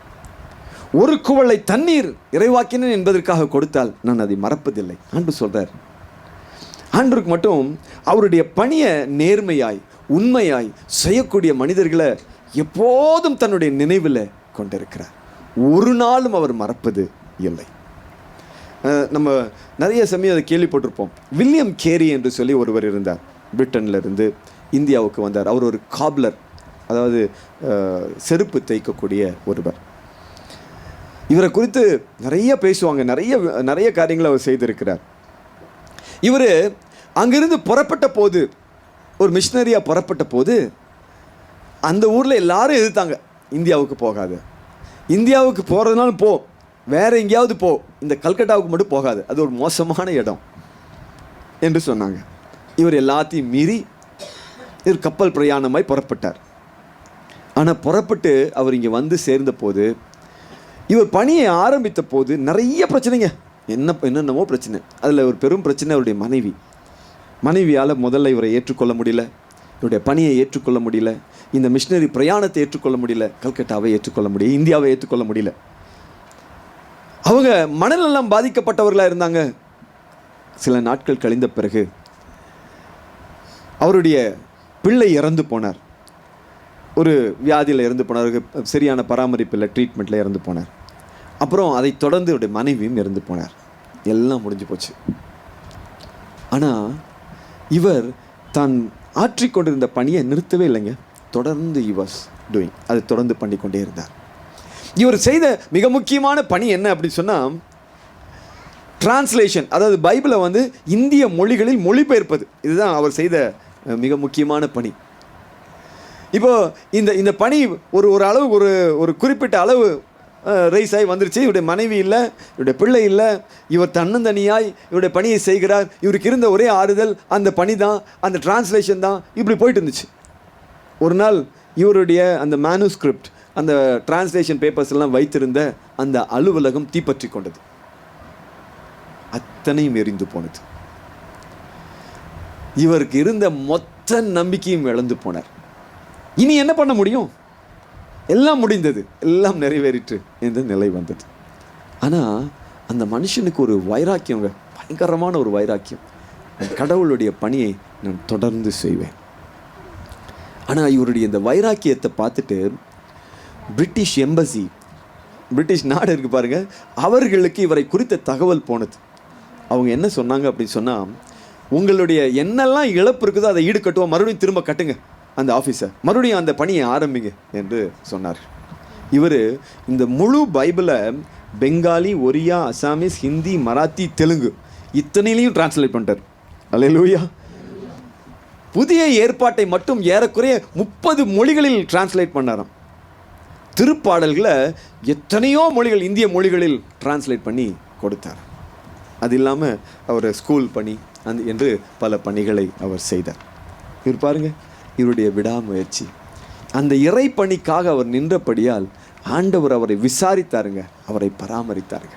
நான் என்னுடைய வாழ்க்கையில் பல சமயங்களில் ஆண்டவருடைய பணிக்காக நான் நின்ற போது ஆண்டவர் எவ்வளவு இரக்கமாக இருந்திருக்கிறார், என் தேவைகளை எவ்வளவு அழகாய் சந்தித்திருக்கிறார். ஒவ்வொன்றையும் நினைக்கும் போது சாட்சி சொன்னால் சொல்லிக்கொண்டே இருக்கலாம். நான் 3 காரியங்களை நான் காண்பித்தேன். முதலாவது அவர் சொன்னார், நான் உன்னை விசாரிக்க போகிறேன், ஆனால் உன்னை மட்டும் நீ மறந்துடாதப்பா, இந்த பழைய தப்பை மட்டும் தயவு செய்து விடாதே. அல்லேலூயா. இனி அந்த பழைய வாழ்க்கை வேண்டாம். நான் உன்னை விசாரிக்க போகிறேன், நீ தப்பை சரி பண்ணு, நான் உன்னை விசாரிக்கிறேன்னு கூட நான் சொல்லலை. உன்னை விசாரிக்கிறேன், உன்னுடைய தேவை என்ன, எவ்வளோ வருஷமாக இருக்குது, மாறவே முடியாதுன்னு நினச்சல, மாறும், என்னால் கூடாத காரியம் ஒன்றுமில்லை என்று அவர் சொல்லுகிறார். நிச்சயமாய் நம்மை விசாரிப்பார். முதலாவதாக. 2வது அவர் சொல்லுகிறார், நீ உன்னுடைய சூழ்நிலைகள் மாறுவதற்காக ஜெபிக்க வேண்டும், போராடி ஜெபிக்க வேண்டும், இரவும் பகலும் என்னுடைய சமூகத்தில் காத்திரு, நான் உனக்கு ஒரு அற்புதத்தை செய்வேன் என்று சொல்லுகிறார். அல்லேலூயா. Praise the Lord. உங்களுடைய பிரச்சனை மாறுறதுக்கு எவ்வளோ நாள் ஆகும் நீங்கள் நினைக்கிறீங்க? மாறுமா மாறாதா? மாறும். அல்லேலூயா. எவ்வளோ நாள் ஆகும்? அவருக்கு ஒரு நொடி பொழுது தான் மிரக்கல் செய்கிறதுக்கு. அல்லேலூயா. ஆனால் அந்த சம்பவத்தை பொறுத்த வரைக்கும் அவர் சொல்கிறாரு, இரவும் பகலும் என்னுடைய சமூகத்தில் காத்திருக்க வேண்டும். நம்ம ஒரு நொடி பொழுதில் எத்தனை இரவும் எத்தனை பகலும் வரும்? ஒரு இரவும் ஒரு பகலும் கூட வராது இல்லை? அப்போ அவர் என்ன விரும்புகிறார்? நம்ம அவருடைய சமூகத்தில் காத்திருக்க வேண்டும். நீ உன்னுடைய காரியத்தை நான் விசாரிக்க விரும்புகிறேன், ஆனால் இரவும் பகலும் என்னுடைய சமூகத்தில் நீ காத்திருக்க வேண்டும். நீ ஒரு குறிப்பிட்ட காலத்தை தொலைத்து விட்டாய், என்னுடைய சமூகத்தில் காத்திருப்பதை நிறுத்திவிட்டாய். நீ எவ்வளவோ நாட்கள் தேசத்துக்காக ஜெபித்திருக்கிறாய், ஜனங்களுக்காய் ஜெபித்திருக்கிறாய், என்னை ஆராதித்து ஆராதித்து மகிழ்ந்திருக்கிறாய். இன்னைக்கு நீ அதை செய்யறது இல்லையே. ஆண்டவர் சொல்றார், நீ என்னுடைய சமூகத்துக்கு வா, காத்திரு, நான் உன்னை விசாரிக்க விரும்புகிறேன் என்று சொல்லுகிறார். அல்லேலூயா. மூன்றாவதாக அவர் சொல்லுகிறார், நீ என்னுடைய பணியை செய். உனக்காக நான் உனக்கு ஒரு பணியை வைத்திருக்கிறேன், அந்த பணியை நீ நிறைவேற்று. அப்புறம் பாரு நான் உன்னை விசாரிக்கிறேன்னா இல்லையான்னு என்று. அல்லேலூயா. இதுதாங்க மிரக்கல். அந்த முதல் விஷயத்துக்கு தான் அவர் மிரக்கல். நான் பல நாட்களை காத்திருந்து விட்டேன், சரி விடு, இப்பவே நான் அற்புதம் செய்கிறேன். நான் ஜெபிக்கிறதை நிறுத்தி பல நாட்கள் ஆகிவிட்டது, சரி ஜெபிக்க ஆரம்பி, நான் உன்னை விசாரிக்கிறேன். நான் ஊழியத்தை முதல் போல் செய்வதில்லை, செய்ய ஆரம்பி, நான் உன்னை விசாரிக்கிறேன். அல்லேலூயா. அவர் நம்மை விசாரிக்க விரும்புகிறார். Praise the lord. நம்ம எல்லாம் சேர்ந்து கரங்களை தட்டி இந்த பாடலை பாடுவோமா? D minor, C minor. என்னை விசாரிக்க இயேசு இருக்க நான் ஏன் கலங்க வேண்டும்? என்னை விசாரிக்க இயேசு இருக்க நான் ஏன் கலங்க வேண்டும்? மனதொருகும் அவரே எனக்காக பரிதபிப்பார். மனதொருகும் எனக்காக பரிதபிப்பார். எந்த நேசு நல்லவர், என்றும் என்றும் நல்லவர். எந்த நேசு வல்லவர், வல்லவர். எந்த நேசு நல்லவர், என்றும் என்றும் நல்லவர்.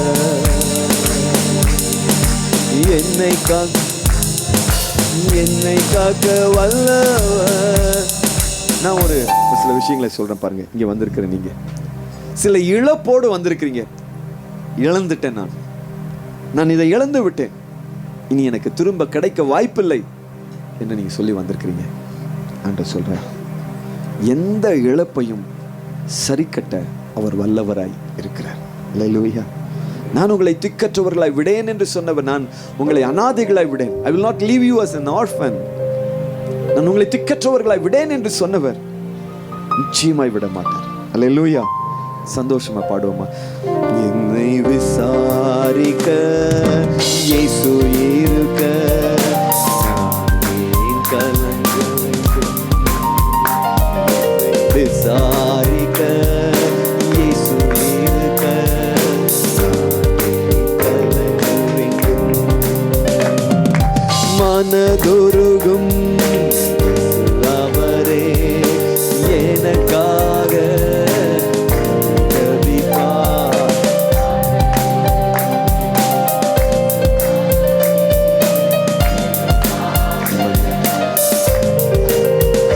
நீங்க ஒரு வேளை சொல்லலாம், எனக்கு இந்த குறிப்பிட்ட காரியம் இல்லவே இல்லை பிரதர், எனக்கு பிறப்பிலேயே அது இல்லை, எனக்கு ஞானம் இல்லை, அறிவு இல்லை, தாளந்து இல்லை, நீ எதுக்கும் லாய்க்கு இல்லை. சொல்றார், don't bother, I am there with you. நான் உன்னோடு இருக்கிறேன், நான் உனக்கு ஞானத்தை கொடுப்பேன். என்னால் முடியாத காரியம் ஒன்று உண்டோ என்று என் நேசர் வைராக்கியத்தோடு உன்னை பார்த்து கேட்கிறார். அல்லேலூயா. நீ இந்த புலம்பலோடு கூட தான் நீங்க வந்தாய். என் ஆண்டவர் சொல்கிறார், புலம்பாத, நான் இருக்கிறேன். என்னை விசாரிக்க இயேசு இருக்க கலங்க வேண்டும். விசாரிக்க நான் ஏன் கலங்க வேண்டும்?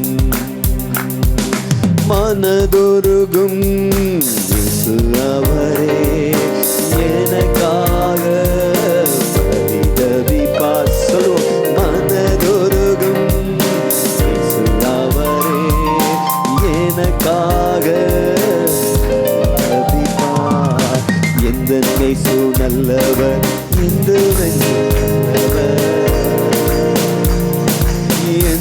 நேசு வல்லவர், என்னை காக்க வல்லவர். இந்த நேசு நல்லவர், இன்றும் என்றும் நல்லவர்.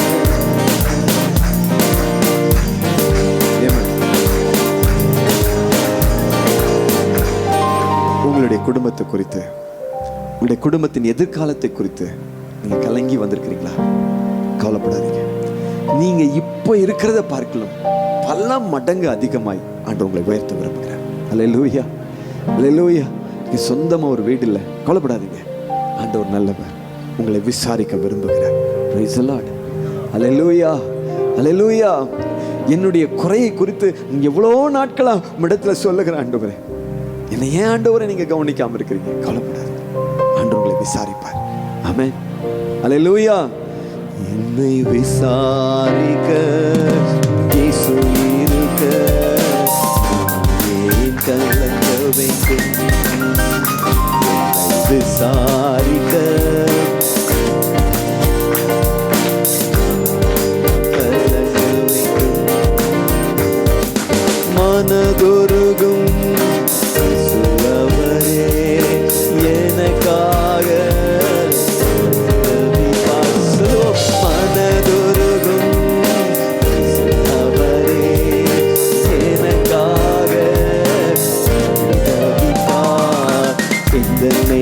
நல்லவர், இன்றும் நல்லவர். எந்த நேசு வல்லவர், என்னை காக்க வல்லவர். எந்த நேசு நல்லவர், இன்றும் நல்லவர். ஆமெல்லா. எந்த நேசு வல்லவர், என்னை காக்க வல்லவர். ஒரு சிலர் நீங்க சொல்றீங்க, எனக்கு இந்த குறிப்பிட்ட விஷயம் நடந்தா கூட எனக்கு போதும் பிரதர். ஆண்டவர் சொல்றார், அதுக்காக நான் உன்னை அழைக்கவில்லை, நான் மேன்மையான காரியத்தை செய்யவே நான் உன்னை அழைத்திருக்கிறேன். அல்லேலூயா, அல்லேலூயா. இன்னைக்கு நான் சொன்ன சம்பவங்கள் ஒவ்வொன்றையும் கவனிங்க. சும்மா எதேச்சையா எடுத்த சம்பவங்கள் எல்லாம் அல்லாது. ஆண்டவர் கஷ்டப்பட்ட ஒருத்தனை சாதாரணமாய் ஆசீர்வதிக்க விரும்புவதில்லை, தன் மனதின் நிறைவினாலே ஆசீர்வதிக்க விரும்புகிறார். எளிய மனிதர்களின் கூக்குரலை அவர் கவனமாய் கவனிக்கிறார். இன்னைக்கு ஆண்டவர் உங்களுக்கு சொல்லிட்டார், வரும் நாட்களில் நான் உன்னை விசாரிப்பேன், உன்னுடைய இந்த கஷ்டத்தை விசாரிப்பேன், உன்னுடைய உடல் நோக்காட்டை நான் கவனிப்பேன், விசாரிப்பேன். அதை பல நாட்களை நீ வேதனைப்பட்டுக் கொண்டிருக்கிறாய், நான் கவனிப்பேன். சம்பளம் பத்தல, என்னுடைய சூழ்நிலைகளை நீ நெருக்குகிறது, கடன் பிரச்சனை, நான் உன்னை விசாரிப்பேன். அல்லேலூயா. நம் இயேசு ரொம்ப நல்லவர். ஒன்னே ஒன்று மனதில் வைத்துக் கொள்ள வேண்டும், நம் பழைய பாவங்களை, பழைய தவறை நீ செய்யக்கூடாது, செய்ய மாட்டேன்னு சொல்லிடணும். இரவும் பகலும் உடைய சமூகத்தில் நான் காத்திருப்பாண்டவரே, உடைய சமூகத்தில் காத்திருப்பதற்காக நீ என்னை அழைத்தீர், நான் அதை செய்வாண்டவரே. பணி செய்வதற்காகவே என்னை அபிஷேகித்து நிச்சயமாய் நான் அதை செய்வேன். உங்க உள்ளம் வைராக்கியம் கொள்ளட்டும். தேவன் அற்புதமாய் உங்களுடைய வாழ்க்கையை மாற்றுகிறதை நீங்க பார்க்க போறீங்க. எழுந்து நிற்போமா? இது ஒரு அற்புதமான நேரம், இது ஒரு அற்புதமான நேரம். என் ஆண்டு ஒரு அற்புதமாய் நடத்த போகிறார். இன்று அந்த அற்புதத்தை நாம் பெற்றுக்கொள்ள போகிறோம். இன்று தேவ கரத்தை நாம் பெற்றுக்கொள்ள போகிறோம். விசாரிக்க இயேசு இருக்க, கலங்க வேண்டும். என்னை விசாரிக்க இயேசு இருக்க, கலங்க வேண்டும். மனதொருகும்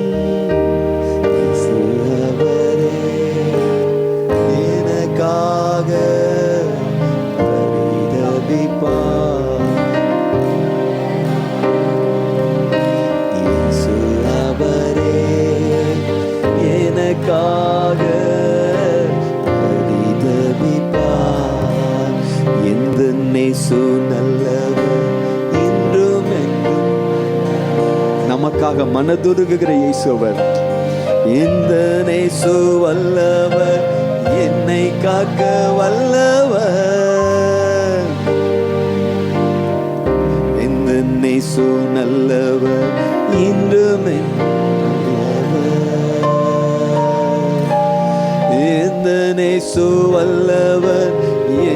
காக்க வல்லவர், என்னை விசாரிக்க இயேசு இருக்க நானே கலங்க வேண்டும். என்னை விசாரிக்க இயேசு இருக்க நானே கலங்க வேண்டும். மனதுருகும் அவரே,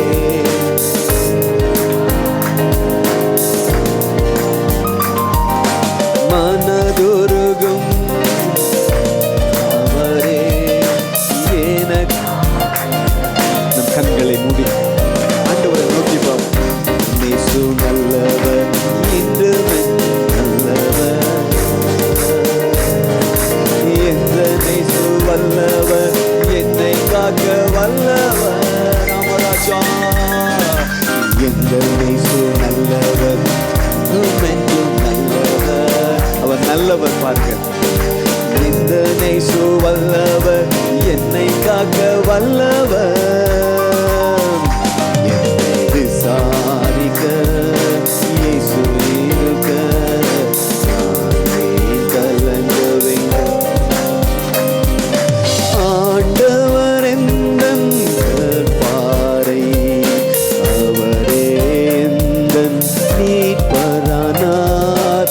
ஆண்டவர் கற்பாரை, அவரே எந்தன் மீட்பரானார். போற்றுதற்குரியவரை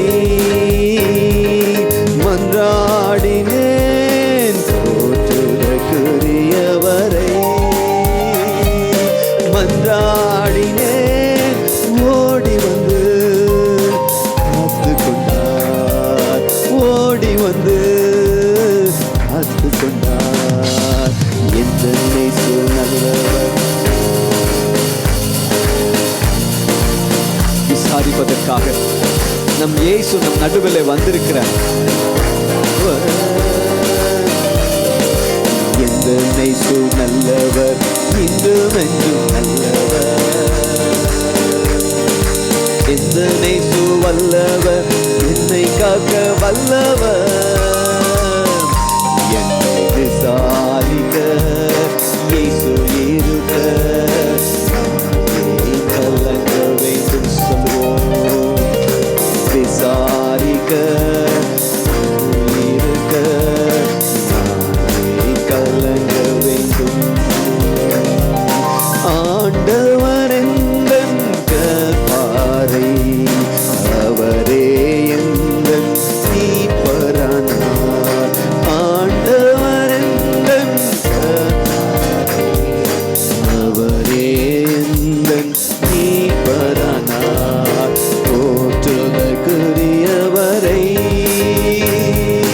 மன்றாடினேன், போற்றுதற்குரியவரை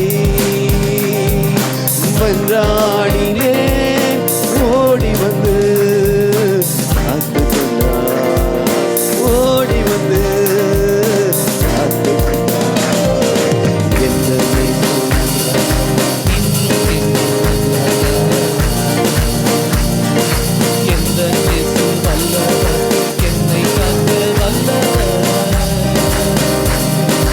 எந்த இயேசு நல்லவர், இன்றும் என்றும் நல்லவர். அவர் நல்லவர் பிரியமானவர்களே.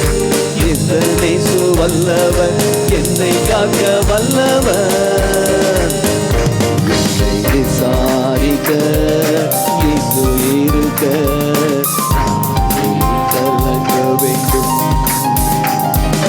விசாரிக்க இயேசு இருக்க நானே கலங்க வேண்டும். ஒருவேளை கண்ணீரோடு நீங்க வந்திருக்கிறீங்களா? ஒன்னே ஒண்ணு ஆண்டவர்கிட்ட சொல்லுங்க, நீ அந்த பழைய தப்பனை செய்ய மாட்டேன் ஆண்டவரே. உம்முடைய பாதத்துக்கு நான் வந்துட்டேன் ஆண்டவரே. உம்முடைய பாதத்துல நான் இனி அமர்ந்திருப்பேன் ஆண்டவரே. உம்முடைய பணியை நான் செய்வேன் ஆண்டவரே.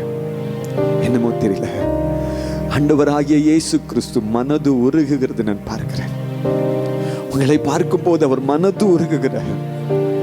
இயேசு எங்கெல்லாம் பரிதபித்தாரோ, மனதுருகினாரோ அங்கெல்லாம் அற்புதம் நடந்ததை பைபிளில் பார்க்கிறோம். இன்றும் உங்களை விசாரிப்பதற்காக உங்களுக்கு பக்கத்துல வந்து இயேசு நின்று கொண்டிருக்கிறார். உங்க பக்கத்துல இயேசு வந்து நின்று கொண்டிருக்கிறார். உங்களுடைய புலம்பல அவரிடத்துல சொல்லிவிடுங்க. உங்களுடைய புலம்பல அவரிடத்துல சொல்லிவிடுங்க. இஸ்ராயேல் வீட்டார் அவர்களுடைய வேதனையை ஆண்டவரிடத்துல தெரியப்படுத்தினார்கள். ஒரு நாள் மோயிசனை சந்தித்த போது ஆண்டவராகிய கடவுள் சொன்னார், என் மக்களுடைய புலம்பல், அப்பா, என் மக்களுடைய கண்ணீருடைய சமூகத்துக்கு எட்டிவிட்டது என்று சொன்னார். இந்த இடம் சாதாரணமான இடம் அல்ல. அவருடைய பெயரை நாம் தொழுது கொண்டிருக்கிறோம். அவருடைய பெயராலே கூடி வந்திருக்கிறோம். அந்த இடத்துல இயேசு வந்திருக்கிறார் உங்களை விசாரிப்பதற்காக. நன்றி ராஜா, நன்றி. அல்லேலூயா, அல்லேலூயா, அல்லேலூயா, அல்லேலூயா. உடைய பொல்லமல்ல சொல்லிடுங்க. இந்த நேரம் ஜெபிக்கிற நேரம், இது அமைதியா இருக்கிற நேரம் இல்ல, அவரை நோக்கி பார்க்கிற நேரம். உங்க வெக்கத்தை விட்டு எல்லாத்தையும் அவர்கிட்ட சொல்லிடுங்க. எனக்கு இந்த குறிப்பிட்ட காரியம் வேதனையா இருக்கு, அல்லது எனக்கு ஏன் இந்த கோபம் வருது, என்னால ஏன் சகித்து கொள்ள முடியவில்லை, எது நடந்தாலும் நான் கோவிச்சுக்கிறேன், கஷ்டப்பட்டுக்கிறேன், சங்கடப்பட்டுக்கிறேன், நான் டிப்ரெஸ் ஆயிடுறேன், என்னன்னே தெரியல. நீங்க சொல்றீங்களா? என் ஆண்டவராகிய இயேசு கிறிஸ்து சொல்லுகிறார், உன் இருதயத்தை நான் அறிவேன், உன் இருதயத்தை நான் அறிந்திருக்கிறேன். Thank you Jesus, thank you Lord. இருந்து யாரோ ஒருத்தர் சொல்றீங்க, இயேசு கிட்ட போறீங்க, நீங்க ஜெபிக்கிறதுக்காக போறீங்க, எங்கிட்ட வராதீங்க, தயவு செய்து வராதீங்க, எனக்கு கோபமா வருது, என்னால இதை அடக்கி கொள்ள முடியல, என்னால இந்த சூழ்நிலையை சகித்து கொள்ள முடியல, ஏற்றுக்கொள்ள முடியலன்னு சொல்றீங்க. என் ஆண்டவர் இயேசு உங்க பக்கத்துல நின்று கொண்டிருக்கிறாரு. உங்களை தன்னுடைய மார்போடு அரவணைத்து கொண்டிருக்கிறாரு. Thank you Jesus. பல நாட்களாக தாயின் அன்பை நீங்க ருசிக்கலன்னு சொல்றீங்க. என் நேசர் உங்க பக்கத்துல ஒரு தாயாக நின்று கொண்டிருக்கிறாரு, ஒரு தகப்பனாக நின்று கொண்டிருக்கிறாரு, உங்களுக்கு ஆறுதல் கொடுக்கிறவராய் நின்று கொண்டிருக்கிறாரு. நன்றி ராஜா, நன்றியோடு மை துதிக்கிறேன், ஸ்தோத்தரிக்கிறேன். இது ஒரு அற்புதமான நேரம். ஆண்டவர் உங்களை விசாரித்து கொண்டிருக்கிற நேரம். நீங்க அவரை நோக்கி கூப்பிடுங்க, இயேசுவேன்னு சொல்லி அழைத்து பாருங்க. உங்க பக்கத்தில் அவர் நின்று கொண்டிருக்கிறத நீங்க உணருவீங்க. இயேசுவே என்று கூப்பிட்டு பாருங்க, இயேசு உங்க பக்கத்தில் நிற்கிறத நீங்க உணருவீங்க. Thank you Jesus. என் ஆண்டவரே என்று நீங்க அவரை கூப்பிட்டு பாருங்க, அவர் உங்க உள்ளத்தோடு பேசுகிறத நீங்க உணருவீங்க. நீ கலங்காதே, கவலைப்படாதே என்று அவர் உங்களோடு கூட சொல்லுவதை நீங்க உணருவீங்க. ரொம்ப நல்லவர் எங்கள் இயேசு, நம்பி வந்த ஜனத்துக்கு நல்ல இயேசு. ரொம்ப நல்லவர் எங்கள் இயேசு, நம்பி வந்த ஜனத்துக்கு நல்ல இயேசு. எங்கள் இயேசு நல்ல இயேசு, எங்கள் இயேசு நல்ல இயேசு, நம்பி வந்த ஜனத்துக்கு நல்ல இயேசு, நம்பி வந்த ஜனத்துக்கு நல்ல இயேசு. ரொம்ப ரொம்ப நல்லவர் எங்கள் மனதார சொல்லுவோம். இப்பொழுது ஆண்டவருடைய அந்த வல்லமை இறங்கி வரக்கு. ரொம்ப நல்லவர் எங்கள் இயேசு, நம்பி வந்த ஜனத்துக்கு நல்ல இயேசு. கண்ணீரை துடைத்து கவலையை போக்குவார், கீழே வந்து ஆறுதல் தருவார். கண்ணீரை துடைத்து கவலையை போக்குவார், அருகிலே வந்து ஆறுதல் தருவார். எங்கள் இயேசு நல்ல இயேசு, எங்கள் இயேசு நல்ல இயேசு, நம்பி வந்த ஜனத்துக்கு நல்ல இயேசு. நம்பிக்கையோடு நம்பி வந்த ஜனத்துக்கு நல்ல இயேசு. ரொம்ப நல்லவர் எங்கள் இயேசு, நம்பி வந்த எங்களுக்கு நல்ல இயேசு. எங்கள் இயேசு, நம்பி வந்த எங்களுக்கு நல்ல இயேசு. சத்திய வெளிச்சம் அவர்தான் அன்றோ, துக்க நாட்கள் முடிந்தனவன்றோ. சத்திய வெளிச்சம் அவர்தான் அன்றோ, துக்க நாட்கள் முடிந்தனவன்றோ. எங்க இயேசு நல்ல இயேசு, எங்க இயேசு நல்ல இயேசு, நம்பி வந்த எங்களுக்கு நல்ல இயேசு, நம்பி வந்த எங்களுக்கு நல்ல இயேசு. ரொம்ப ரொம்ப நல்லவர் எங்க இயேசு, நம்பி நம்பி வந்த எங்களுக்கு நல்ல இயேசு, ரொம்ப ரொம்ப நல்லவர் எங்க இயேசு. நம்பி வந்த எங்களுக்கு நல்ல இயேசு. கண்ணீரை துடைத்து கவலையை போக்குவார், அருகிலே வந்து ஆறுதல் தருவார். கண்ணீரை துடைத்து கவலையை போக்குவார், அருகிலே வந்து ஆறுதல் அளிப்பார். எங்க இயேசு நல்ல இயேசு, நல்ல இயேசுவர். எங்க இயேசு நல்ல இயேசு, எங்க இயேசு நல்ல இயேசு. எங்க இயேசு நல்ல இயேசு, எங்க இயேசு நல்ல இயேசு, எங்க இயேசு நல்ல இயேசு. நம்பி வந்த எங்களுக்கு நல்ல இயேசு, நம்பி வந்த நம்பிக்கையோடு சொல்லுவோம், நம்பிக்கையோடு சொல்லுவோம். நல்ல இயேசு வந்த வல்லமையை அனுப்ப நல்ல இயேசு, நம்பி வந்த எங்களுக்கு நல்ல இயேசு, ரொம்ப ரொம்ப நல்லவர் எங்க இயேசு. நம்பி வந்த எங்களுக்கு நல்ல இயேசு. அவருடைய கிருபை இறங்கி வர ஆரம்பித்து விட்டது, அவருடைய பிரசன்னம் இறங்கி வர ஆரம்பித்து விட்டது, அவருடைய நன்மையினால நிரப்ப ஆரம்பித்து விட்டது. நல்ல இயேசு, ரொம்ப ரொம்ப நல்லவர் எங்க இயேசு. நம்பி வந்த எங்களுக்கு நல்ல இயேசு. சத்திய வெளிச்சம் அவதானந்தோ, உன்னுக்க நாட்கள் முடிந்தனந்தோ. சத்திய வெளிச்சம் அவதானந்தோ, உன்னுக்க நாட்கள் முடிந்தனந்தோ. எங்க இயேசு நல்ல இயேசு, எங்க இயேசு நல்ல இயேசு, எங்க இயேசு நல்ல இயேசு, எங்க இயேசு நல்ல இயேசு. இறங்கி வரட்டும். இன்று எல்லா தடைகளும் உடைந்து விழுவதாக, எல்லா தடைகளும் உடைந்து விழுவதாக. பல ஆண்டுகளாக இருந்த பிரச்சனைகளும் போராட்டங்களும் இன்று மறைந்து போகும்படி ஜெபிக்கிறோம். இன்று அற்புத வல்லமை செயல்படுவதாக, இன்று அற்புத ஆற்றல் செயல்படுவதாக, இந்த அற்புத மகிமை வெளிப்படுவதாக. இன்று நீ கொடுத்த வாக்கின்படியே நீர் இவர்கள் நடுவில் வெளிப்படுவீராக, ராஜா வெளிப்படுவீராக, அப்பா தகப்பன் வெளிப்படுவீராக.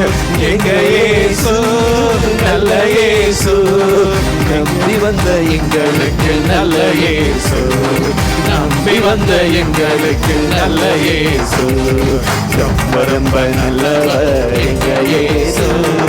நம்பி வந்த எங்களுக்கு நல்ல இயேசு, ரொம்ப ரொம்ப நல்லவர் எங்க இயேசு. நம்பி வந்த எங்களுக்கு நல்ல இயேசு. காயப்பட்ட இதன் தோட்டு கலங்காதே என்று தேட வருவார். காயப்பட்ட இதயத்தை தொட்டு கலங்காதே என்று தேட வருவார். எங்க இயேசு நல்ல இயேசு, எங்க இயேசு நல்ல இயேசு, எங்க இயேசு நல்ல இயேசு, எங்க இயேசு நல்ல இயேசு, எங்க இயேசு நல்ல இயேசு. நம்பி வந்த எங்களுக்கு நல்ல இயேசு, நம்பி வந்த எங்களுக்கு நல்ல இயேசு, ரொம்ப ரொம்ப நல்லவர் எங்க இயேசு. நம்பி வந்த ஜனத்துக்கு நல்ல இயேசு, ரொம்ப ரொம்ப நல்லவர் எங்க இயேசு. நம்பி வந்த எங்களுக்கு நல்ல இயேசு, ரொம்ப ரொம்ப நல்லவர் எங்க இயேசு. நம்பி வந்த எங்களுக்கு நல்ல இயேசு.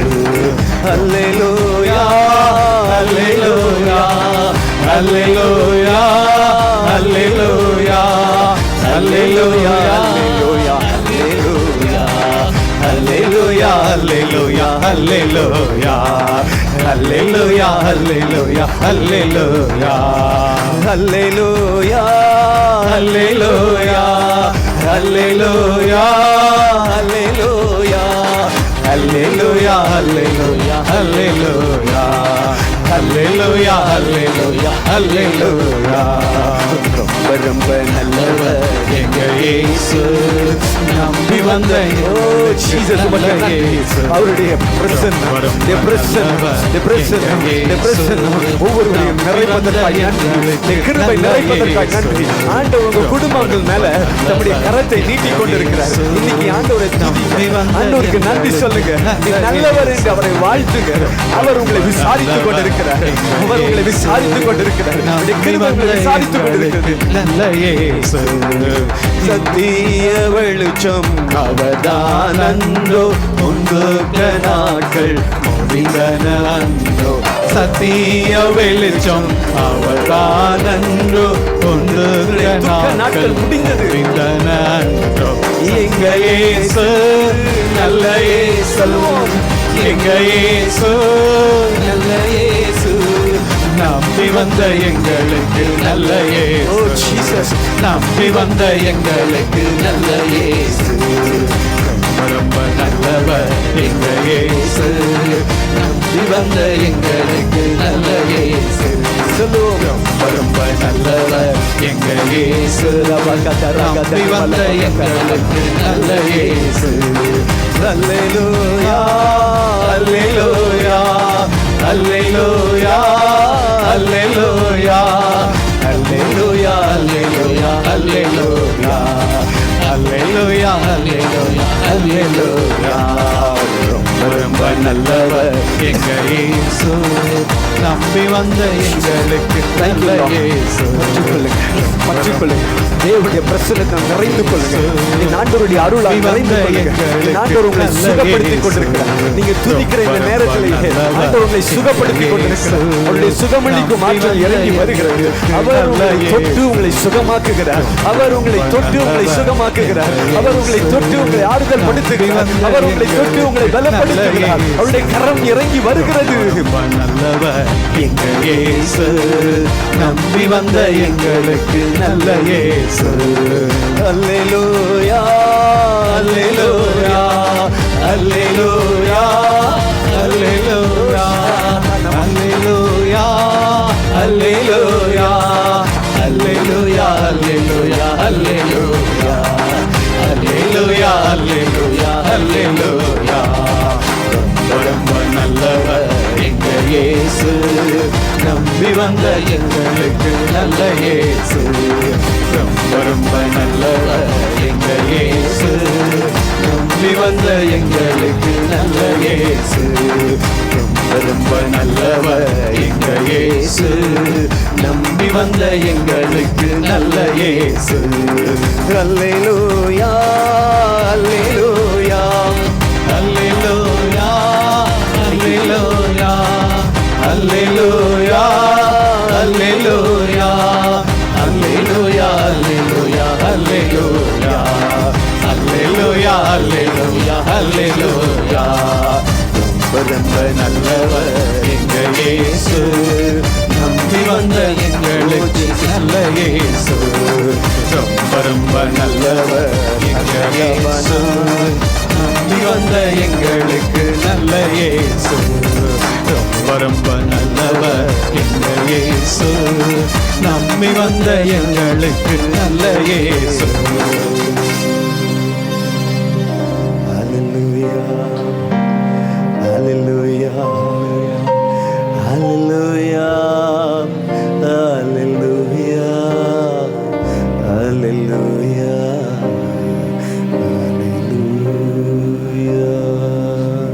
நந்தி ராஜா, நந்தி ராஜா.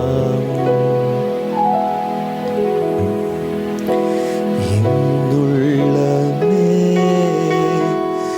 இளைப்பாறிடு, இயேசப்பா உனக்கு நன்மை செய்தார்.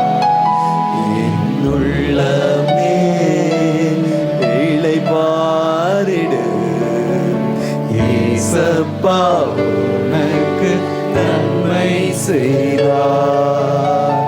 கால்கள் இடராமல் காப்பாற்றினார், சாவிலிருந்து விடுவித்தார்.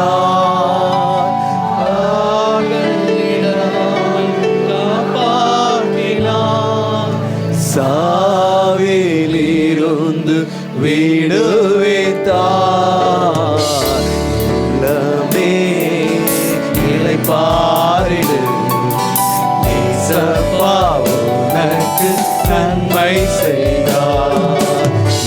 உள்ளமே இளைப்பாறிடு, இயேசப்பா உனக்கு நன்மை செய்தார். நோயின் கட்டுக்கள் அவிழ்ந்து விட்டார், ஊழியர் என்னையும் உயர்த்தி விட்டார்.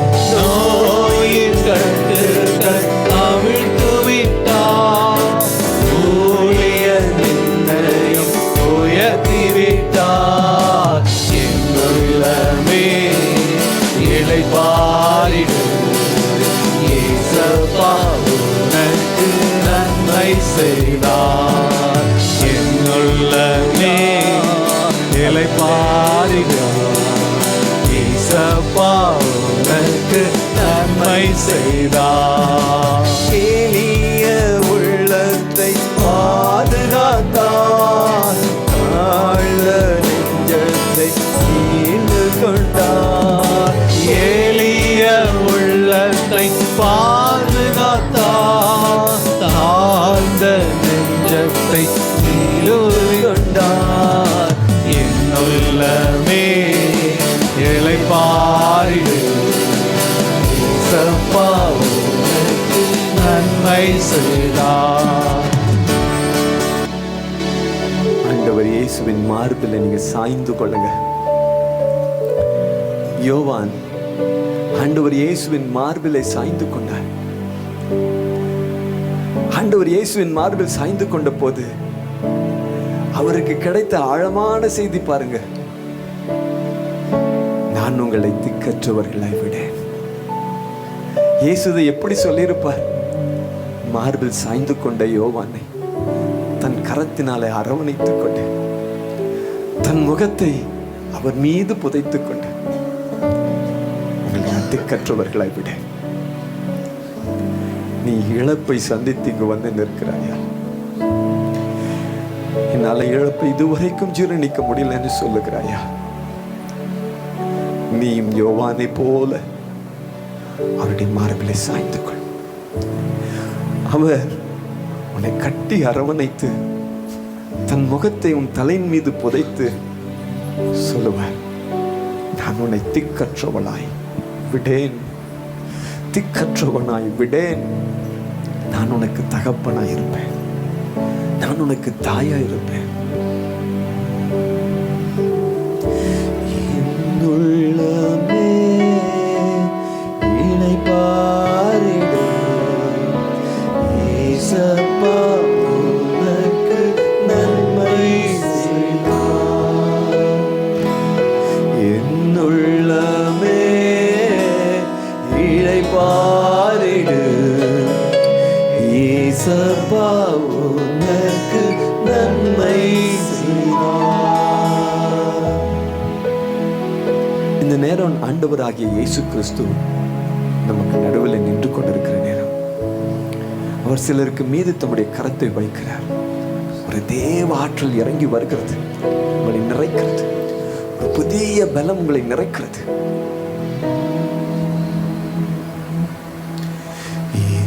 உள்ளமே இளைப்பாறிடு, இயேசப்பா உனக்கு நன்மை செய்வார். என் உள்ளமே இளைப்பாறிடு, இயேசப்பா உனக்கு நன்மை செய்வார். அல்லேலூயா. ஷதருபகதரமகதனம்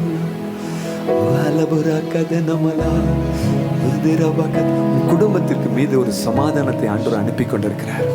நீ ஸ்தோத்திரம் மட்டும் சொல்ல, ஆண்டவரே நன்றிப்பா, நன்றிப்பா. குடும்பத்துக்கு மீது ஆண்டவர் ஒரு சமாதானத்தை அனுப்புகிறார்.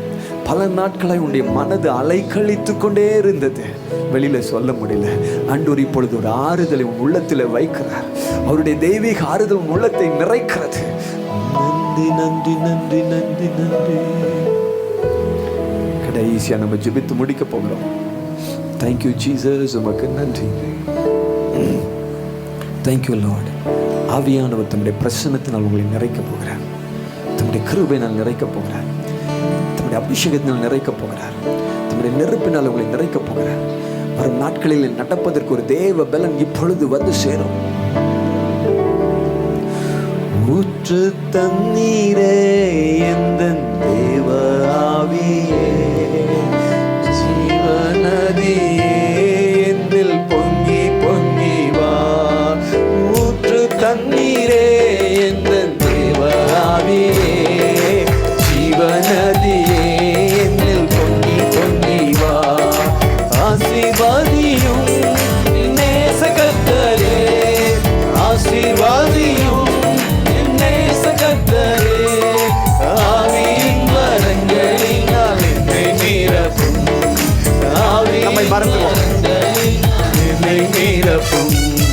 ஊற்று தண்ணீரே என்ற தேவ ஆவியே, ஜீவநதியே என்னில் பொங்கி பொங்கி வா. கல்மலையை பிளந்து வனாந்தரத்திலே கர்த்தாவே உம் ஜனங்களின் தாகம் தீர்த்தீரே. கல்மலையை பிளந்து வனாந்தரத்திலே கர்த்தாவே உம் ஜனங்களின் தாகம் தீர்த்தீரே.